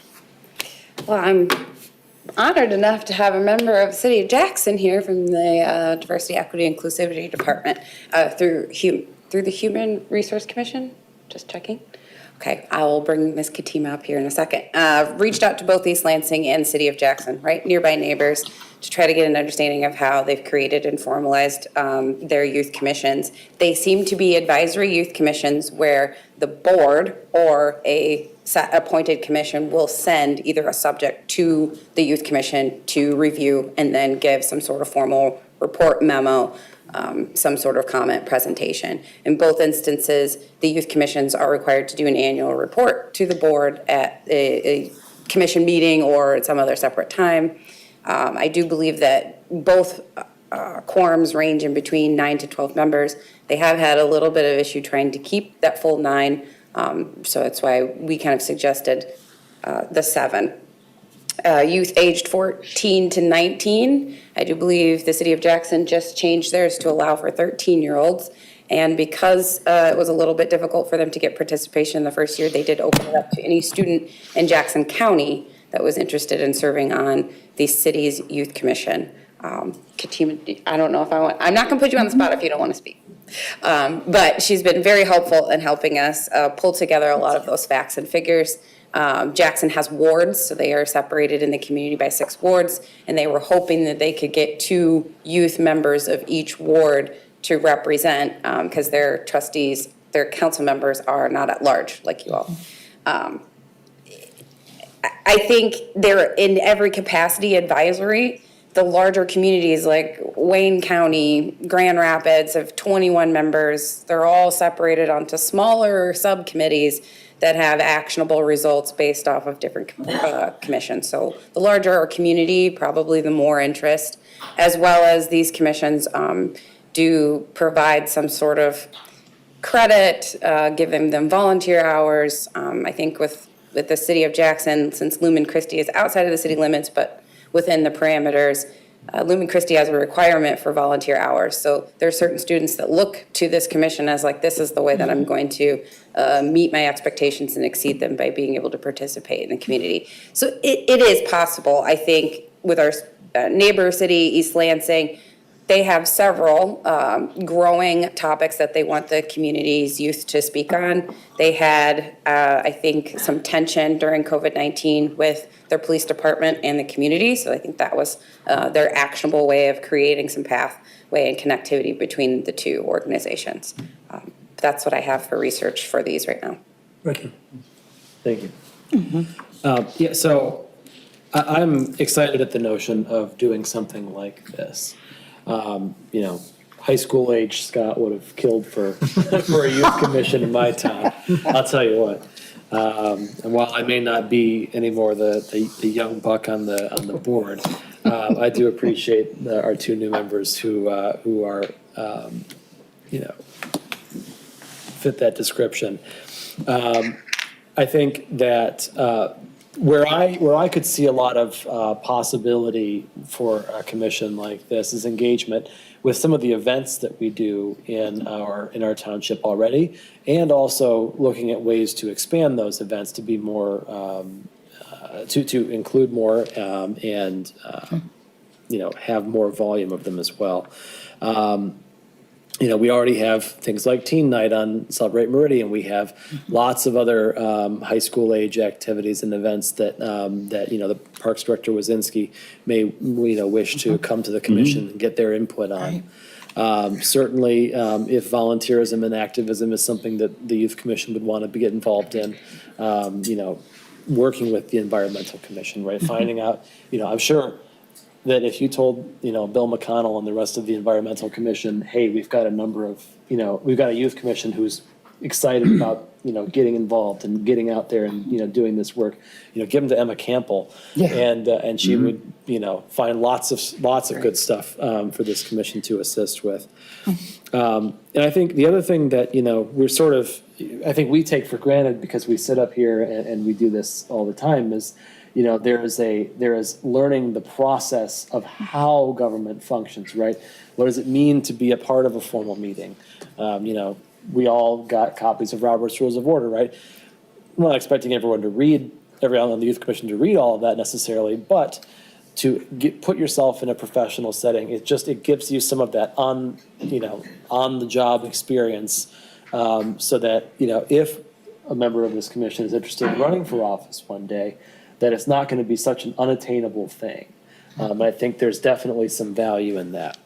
And if we find ourselves in a couple of years with waning interest and we can't seem to pull it back together, well, we've seen what we can do in those cases. But I think given the level of engagement that we see with our students in the districts that are most prevalent in our township, that we're not going to be, we're going to be spoiled for choice of people who are interested in getting involved in this. I think, the National Honor Society, the Key Club, the action groups, these are all groups that will have a lot of folks looking to get involved in their community and get some volunteerism under their belts. I think this is a great place to start. I guess my biggest concern is, every new body, every new commission or group that we bring in does have an impact on our township staff as well, right? We're creating another meeting to staff. We're creating more packets and more agendas and more time after hours. And so I asked Director Clark, is the assumption from your being here presenting this evening that you would be taking this on, or is this something that you've discussed with other department heads and getting involved in? I currently manage 4 boards for the township. I will say that. Yeah, I know that. I do not say no to work though, so. I also have a youth. That goes to have. There's gonna be a There's conflict that. of interest. You're not gonna be able to oversee your son. Right. Making him sit on this. No, ultimately, candidly, the way I view this is this is either gonna live in the manager's office as a special board, or it's gonna live in community planning under my department. Those are the 2 most likely scenarios for this. Ideally, what we'll be able to do, and especially given Mr. Shear's explanation of sort of some of the focus that they want, that his vision is of this, that we'd be able to pull in other department heads to assist, similar to what we've what we've done with the senior center task force, as we've brought in parks and we've brought in DPW as we've needed them. And so if we're focused on environmental issue, bring in bring in Emma, bring in Courtney, bring in Dan as necessary. And so hopefully I think this will ultimately be a team effort, which is why I think eventually it lands in the manager's office to sort of move the chess pieces around. Got it. Well, hopefully if you're bringing in Dan, we're not having them out there paving roads. Trustee Trezise. I would also suggest if we go forward with this, that there be a liaison from the township board, like we do with a lot of other boards, so that facilitates the communication from youth back to the board and vice versa. Yeah. Treasurer DeShane. I think I'm warming up to this idea as well, and I think maybe we appoint a 2-year commission, youth commission, with a renewal or sunset 24 months later. It gives it a couple of years to get footing and take off, or after 2 years we say this just didn't turn out the way we hoped it will. We give it a try, maybe we'll come back to it. We'll give it a couple of years to see how it goes and see what ferments there. And I think it could be outstanding. We do have amazing youth in this township. You represent them very well. And I think if we can somehow connect township operations or township activities, environmental and recreational and others, and even government itself, and expose them to that, it is good for us. Many people don't know a lot about township government. Maybe they're going to find out through their high school student. Well, that's one way. Why not? The only logistical question, I guess, that I really left myself with is, the Youth Commission traditionally, let me start back a little bit. Traditionally, when we do appointments to boards and commissions, they're either by vacancy or starting January 1 through December 31. Given the nature of this particular set of individuals who would be serving on this body, it might be worthwhile to look at doing this based on the academic calendar, not on the calendar year. That way you have folks who are, when they graduate, they're going to be off and doing other things. They're not necessarily going to be coming back to Meridian unless they stay close and go to Michigan State University. They may not necessarily be coming back through their December term. And so just to keep things in such a way that we have, a consistent group month after month, we might look at running the appointments based on an academic calendar as opposed to a calendar year. We also might want to consider having a 2-year appointment so there's some continuity, because there's automatic aging out of this board, and so it's important to have some continuity. So that's a thought. Clerk Davis. I had a question for Director Clark. For other youth commissions, did they require parental consent? Yes. Okay. They do. So that's a question we've had with my consultants. Thank you, Katima. Do we need to create a second public service application, or we could work with communications department, I guess, to indicate if you're under 18, some form, but you probably want parent consent on there. Yes. Consent. Yeah, I think that's, I would be inclined to have parental consent, just so there's more of an understanding and dialogue between families, and for them to go through the same process with the public service application. Okay. Any other discussion at this time? Trustee Sunland. Yeah, I would just be a little concerned with a 2-year appointment, just because you're in high school only for 4 years. So 2 years, I think, would be kind of limiting. You know, if you're gonna be a senior and you want to be on this commission, it's kind of like, doesn't allow you to be on the commission. So I don't think we need to have a 2-year limit on the appointment. Other communities have limited them to a year, and when there's a vacancy, just an appointment like we typically do. Okay. They can be reappointed, though. Yep. Right. Yep. Okay. Supervisor? Yes. I like your recommendation for having it be based on the academic year. Are you imagining that summer would still be a time that this committee would meet and have action? I'm just thinking about that being the best time for some of them to. Yeah, I suspect as much, yeah. Yeah. So, yeah, I mean, they're gonna set their own schedule, much the way that other boards and commissions set theirs. But I would imagine that they would continue to meet throughout the summer. That'd be my guess, but, you know, we may also find that, you know, summer jobs and summer activities leave them wanting to perhaps take a month off in July or something to that effect. But I think that self-determination is a good idea, but I would expect them to. Thank you. All right.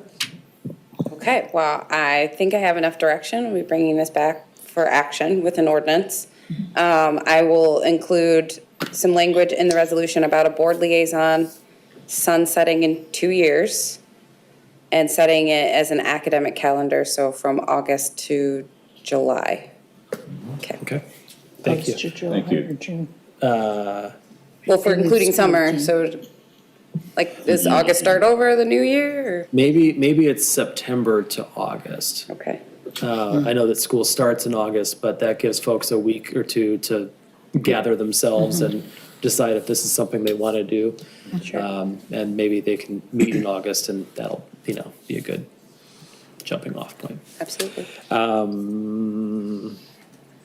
So process-wise, this would be introduction and then adoption as two separate hops, right? Correct. You have an adoption of an ordinance and then adoption of a resolution to create the commission and an introduction of an ordinance for the commission.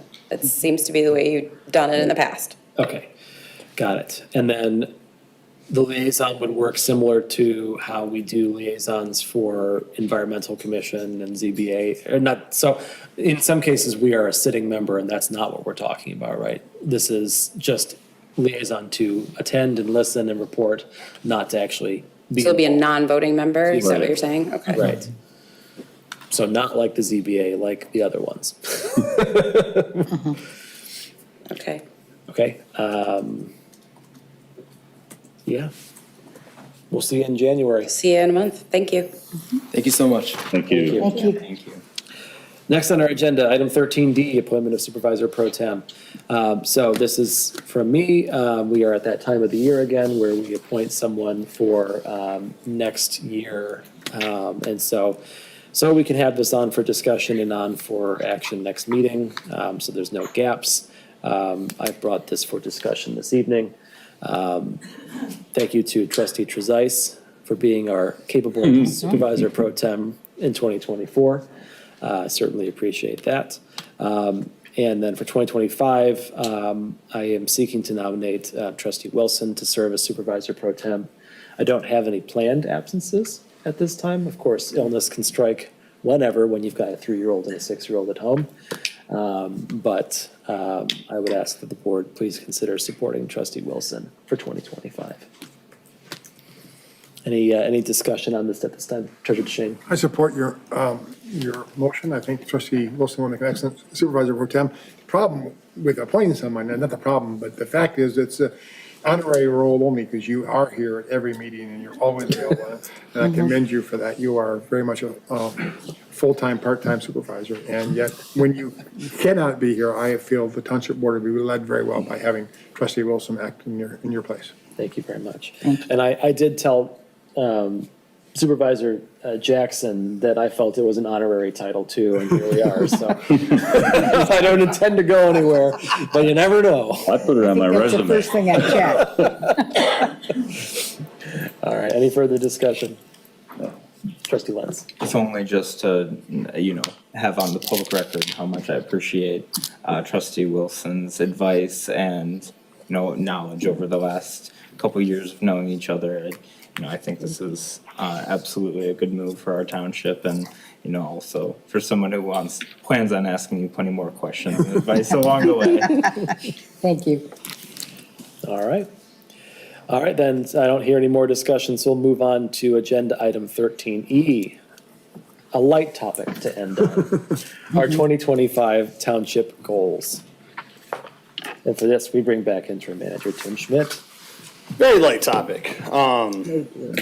This is, again, just to take a step back as a planner, right? I try to think as big picture as possible. And I've always, ever since I got here, this was one of the things I really wanted a chance to work on is to change the way we do goals because it always just felt like we were checking a box as staff as opposed to like trying to think in a visionary way based on the board's leadership. And so this is after the retreat on the 23rd where I scribbled notes all over the front of this. Not for real, Sam, sorry. We developed staff internally sort of wordsmith these after I put an initial skeleton together to sort of come up with these umbrella visionary statements for us to work towards in 2025. And trying to cover as much base as possible while still having some meat on the bones so that we understand where we're headed here. And so these 6 sort of value statements are what I would recommend to start that ball rolling.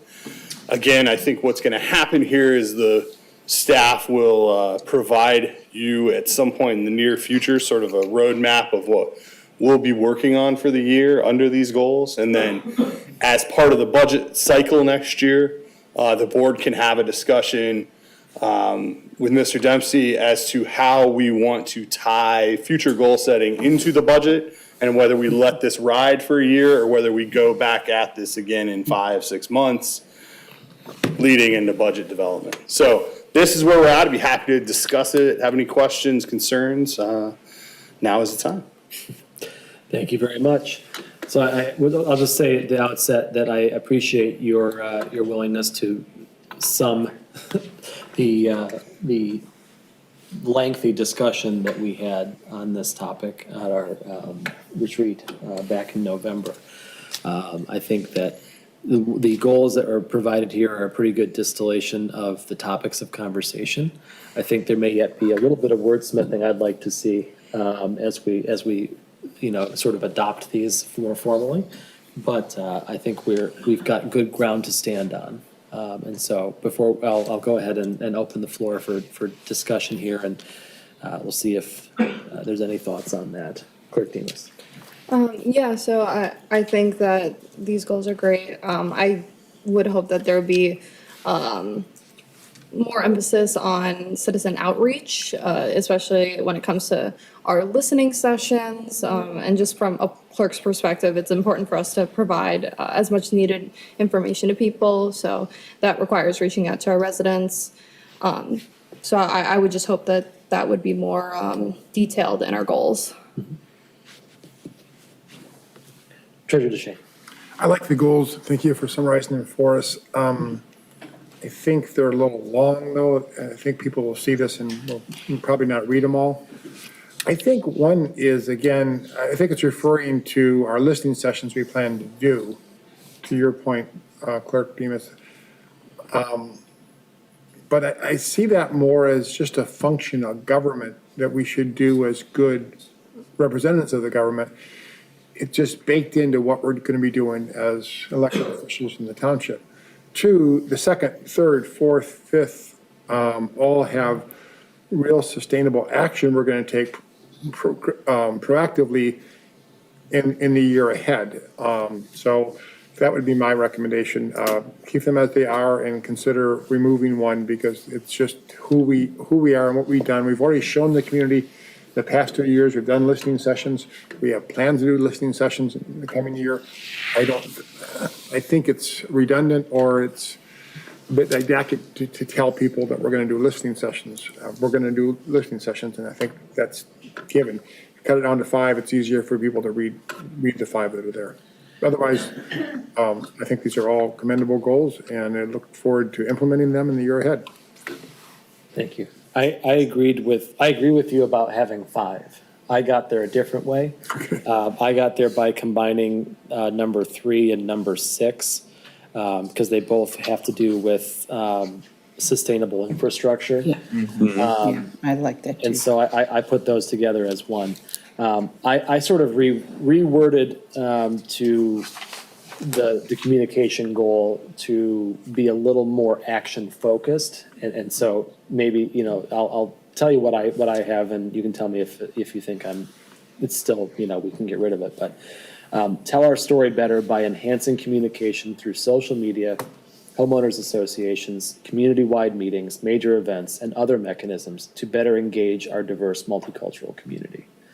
Yeah, I like that. I agree, yeah. I think that's a little bit more than listening sessions. Yeah. And it's a little more focused on, engaging our communications department to get out there and get our community more engaged in the township. I think that I think encapsulated what we were talking about trying to do with this goal in the retreat. I'd also say it has more meat on it and says more than the rather vague statement, which is a good statement, but it doesn't say a lot. Mm-hmm. Okay. Trustee Lentz. Thank you. I also had the note on combining goal 3 and 6, so I appreciate you pointing that out. And I also wanted to thank you, interim manager, for including in the second one the importance of regional partnerships. Community and region as a whole is important, and we as a township are lucky to have such a big say in this Tri-County area. So as the representative on the Tri-County Regional Planning Commission, so I was happy to see that included. Okay. Clerk Demas. I think with the first goal, engaging our multicultural community, I think that telling our story is very important. As a goal, I would like it to be more direction focused. I guess I would appreciate it to be more developed while also including, because this is something that we're still updating, focusing on our personnel handbook and job descriptions, I think need to be included as well.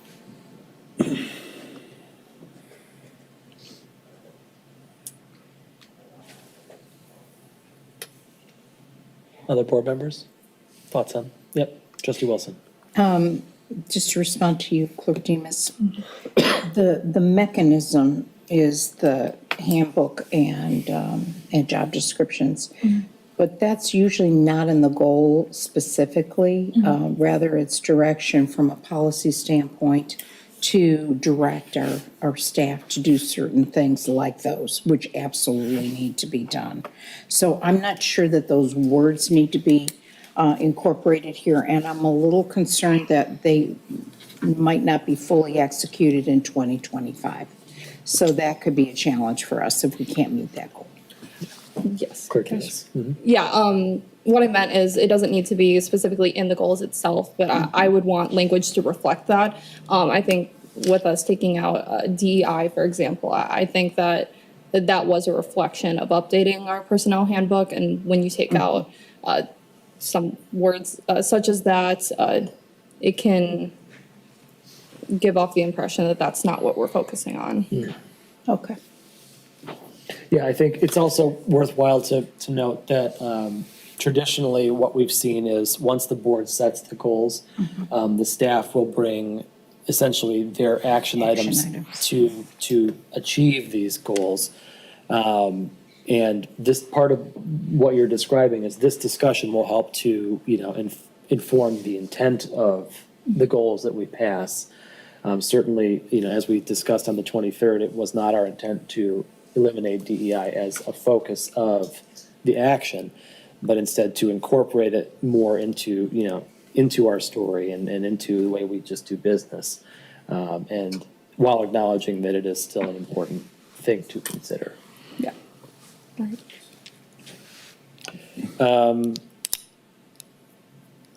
Any thoughts on the economic development goal? My issue continues to be that PICA's outside of this room with the seven of us and the folks up in the planning department and Director Clark, it's not going to mean a whole lot, right? And so my hope was that we could maybe refocus this or reframe this as identified in our downtown areas or something to that. I know that Carriage Hill kind of throws off the downtown moniker, but I had just simply tweaked this a little bit to say enhance Meridian Township's standing as a prime location to develop, own, and operate a business with a focus on redevelopment of our downtown areas. I think that sort of turns the phrase upside down and eliminates the confusion that people might see from PICAs when they hear that goal. So that was my suggestion for the economic development, yes. Well, we could, since we have 3 PICAs. Four, actually, I forgot them all. We could identify them. Focusing on downtown, the Meridian Mall, and Carriage Hills. Our 2 downtowns, Meridian Mall and Carriage Hills. Yeah. Because I agree, PICA doesn't mean much to most. No. Any other thoughts on that? I would be inclined to agree with Trustee Trezise. I like naming them rather than it requires looking at other documents to figure out what exactly that is, so. Yeah. Okay. I would agree. I think, I would like saying real directly, focus on redevelopment of downtown Okemos, the Four Corners and Hazlet, Carriage Hills, and the Meridian Mall. And that's a heck of a goal right there. If we make progress in any one of them, it's been a good year.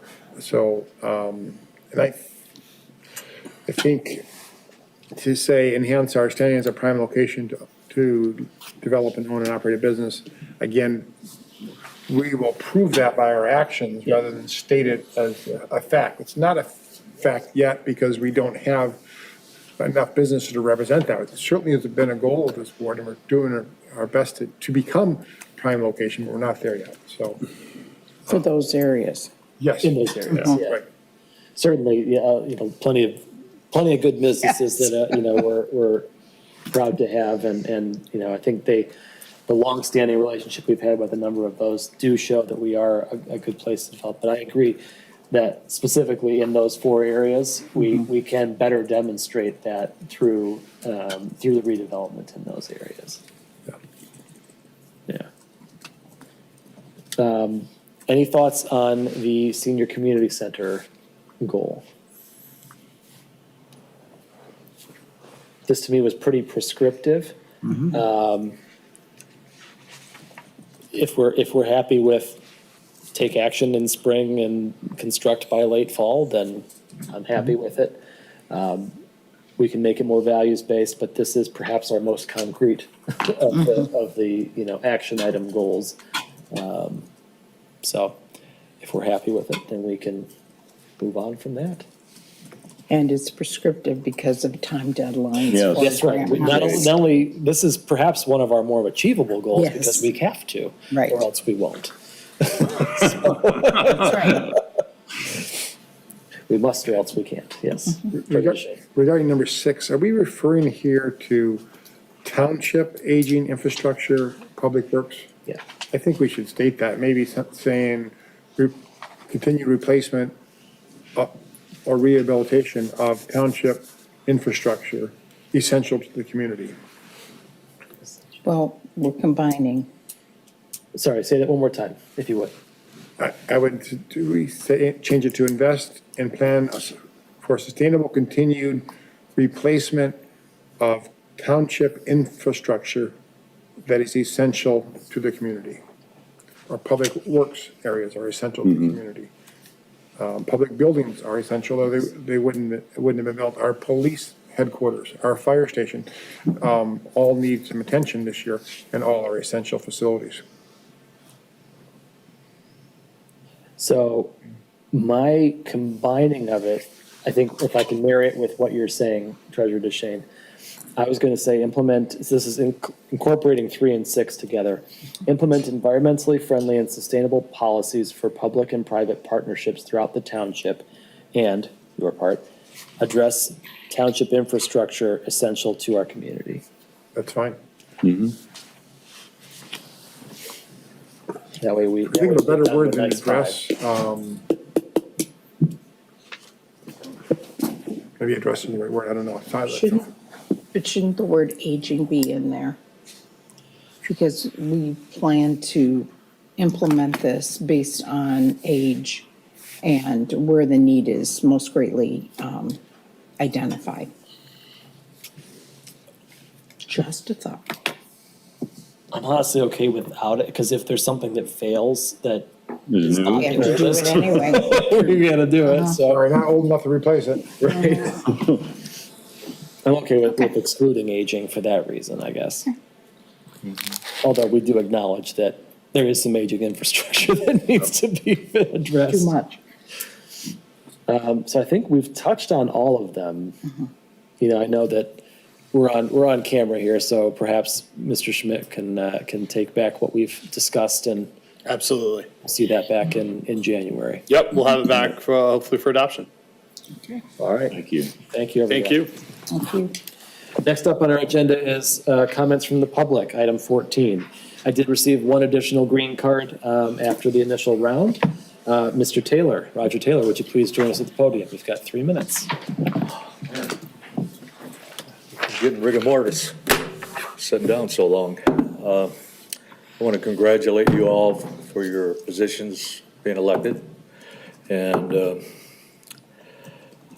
good job from what I've been hearing. So I just like a point of information, and feel free to email me. I'm sure you got my email. I've emailed, I think, Scott, and I think the last supervisor that was in here. If you need my email, I don't have any problem giving that up to you. But the point of information is, in good governance, to me, I think there should be some political debate. From what I hear from you people here is the fact that, yeah, we accept this guy. He's got a lot of experience as a township manager, and then it just like a domino effect. Boom, boom, boom, boom, boom. I approve. Does anybody here, my point of information is, does anybody ever disagree with anybody on the board? And if there is, how do you handle it? Is it in a forum that we can hear? Or is it in a forum that we can't hear? Because I would like to hear it.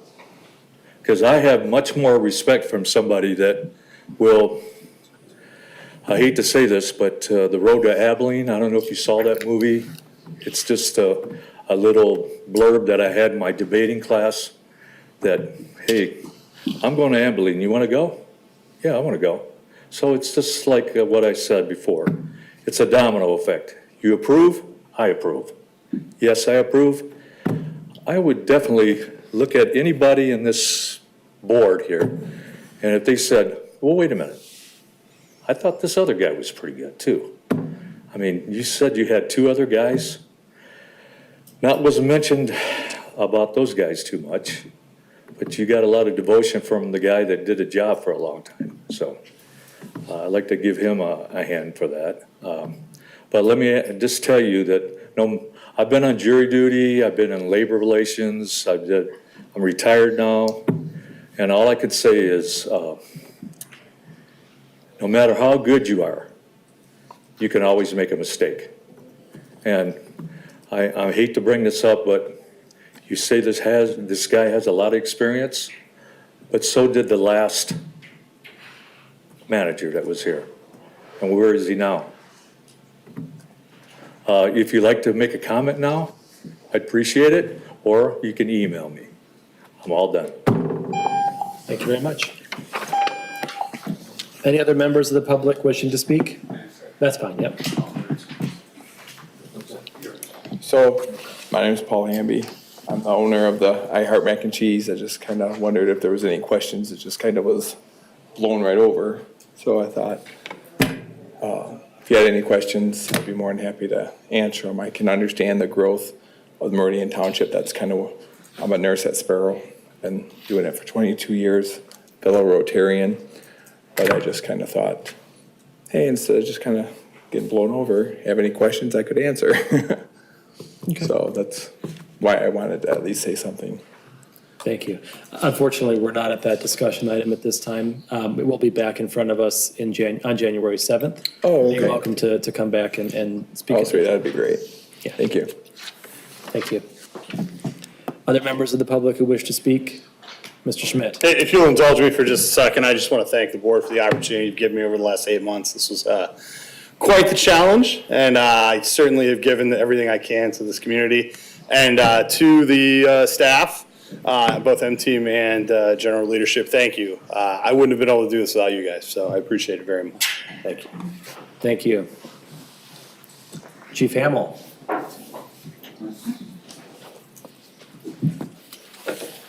So I just want to personally thank Interim Manager Schmidt. Took on a position at a time where it was interesting around here, and very positive to have him in the room with us all. He kept the team going, and we look forward to the future. He kept us, I think, where we need to be. I'll tell you that you have a great team that sits at this side of the table. You have a lot of staff members that are going to take us to the next level. Tim kept us on that even keel, and we look forward to as we move into the future, Tim still being a part of the team, keeping us going, and then our new Tim. So just wanted to say thank you to Tim more than anything on behalf of myself, the managers, and all the support for me with my craziness I've had this year. So thank you. Thank you. Any other members of the public wishing to speak this evening? Seeing none, public comment is closed at 8:19. Other matters and board member comments. Any other matters and board member comments this evening? Clerk Demas. I just want to commend Mr. Schmidt for all of his work that he's done for the township over the past 8 months, so thank you. And I also wanted to just express that we very much appreciate public comments, while also sharing that I think that it's important for all of us to have the chance to have time to discuss, and that happens during open meetings. It can be dangerous to suggest that we make decisions outside of open meetings. So I just wanted to share that perspective, and we're always happy to answer any questions. Thank you very much. Appreciate that. I'm not the one that has to say that. Well, Treasurer DeShane. Thank you. I too would like to thank Interim Manager Tim Schmidt. He led us through the past 8 months. This has been the most difficult year of the 8 years I've been on the board. It's been a very challenging year. And we, not to mention, it was also an election year, and so we were extra busy with connecting with the public, knocking on tens of thousands of doors collectively. We had a very difficult start of the year, and we had a contentious issue in the middle of the year. And what I think is remarkable about this board is that we've come back together. We've worked together. We can respect each other's differences and continue to work as a team. We've got big challenges ahead. We're going to need that same cooperation and respect for each other that we've shown this past year to succeed in the future. And I'm very confident we'll find that and we'll continue it. Thank you. Other board members? Trustee Lentz.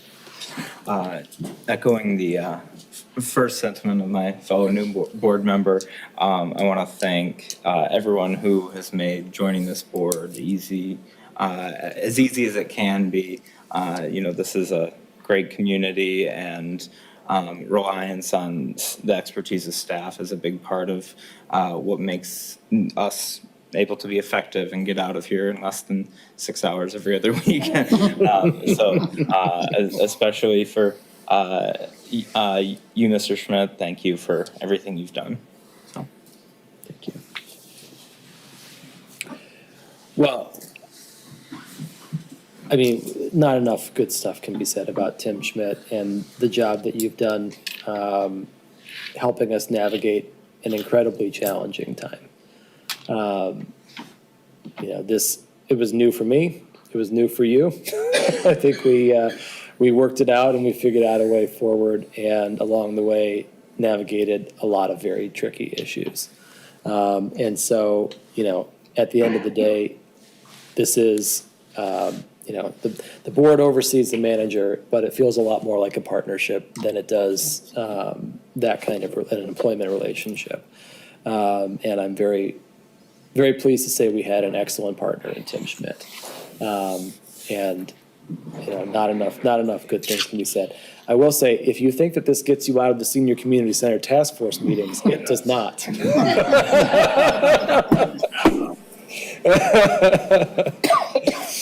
But thank you again, and it is also worthwhile to say thank you to our staff, who has also undergone a very challenging transitionary time. And we have some additional transition coming, but I think the unanimous decision of the board here is reflective of our confidence that we will be able to make that transition smoothly. And we look forward to a bright year coming ahead in 2025. So with that, be that we could be done, we actually have a closed session ahead of us. And so we have a motion on our agenda here to enter closed session. We have a motion maker. Trustee Lentz. I motion that we enter closed session. Yeah, I'm sorry, for legal purposes, we do have to read the whole thing that's on the agenda. I'm sorry, I'm gonna pull that up. Our lawyers will get us. Thank you. I move to enter closed session to discuss trial or settlement strategy regarding the Ingham County Circuit Court case Meridian Township v. West Shore, Inc. with legal counsel pursuant to sections 8E and 8H of the OMA. We have a motion. Do we have a support? Support. Supported by Clerk Demas. Deputy Clerk Gordon, will you please call the roll? Trustee Wilson? Yes. Supervisor Hendrickson? Yes. Clerk Demas? Yes. Treasurer DeShane? Yes. Trustee Lentz? Yes. Trustee Sunland? Yes. Trustee Trezise? Yes. Motion carries. So we will enter closed session at 8:24 p.m. Those who are not involved in this discussion, we thank you. Have a good night. We'll see you on the other side.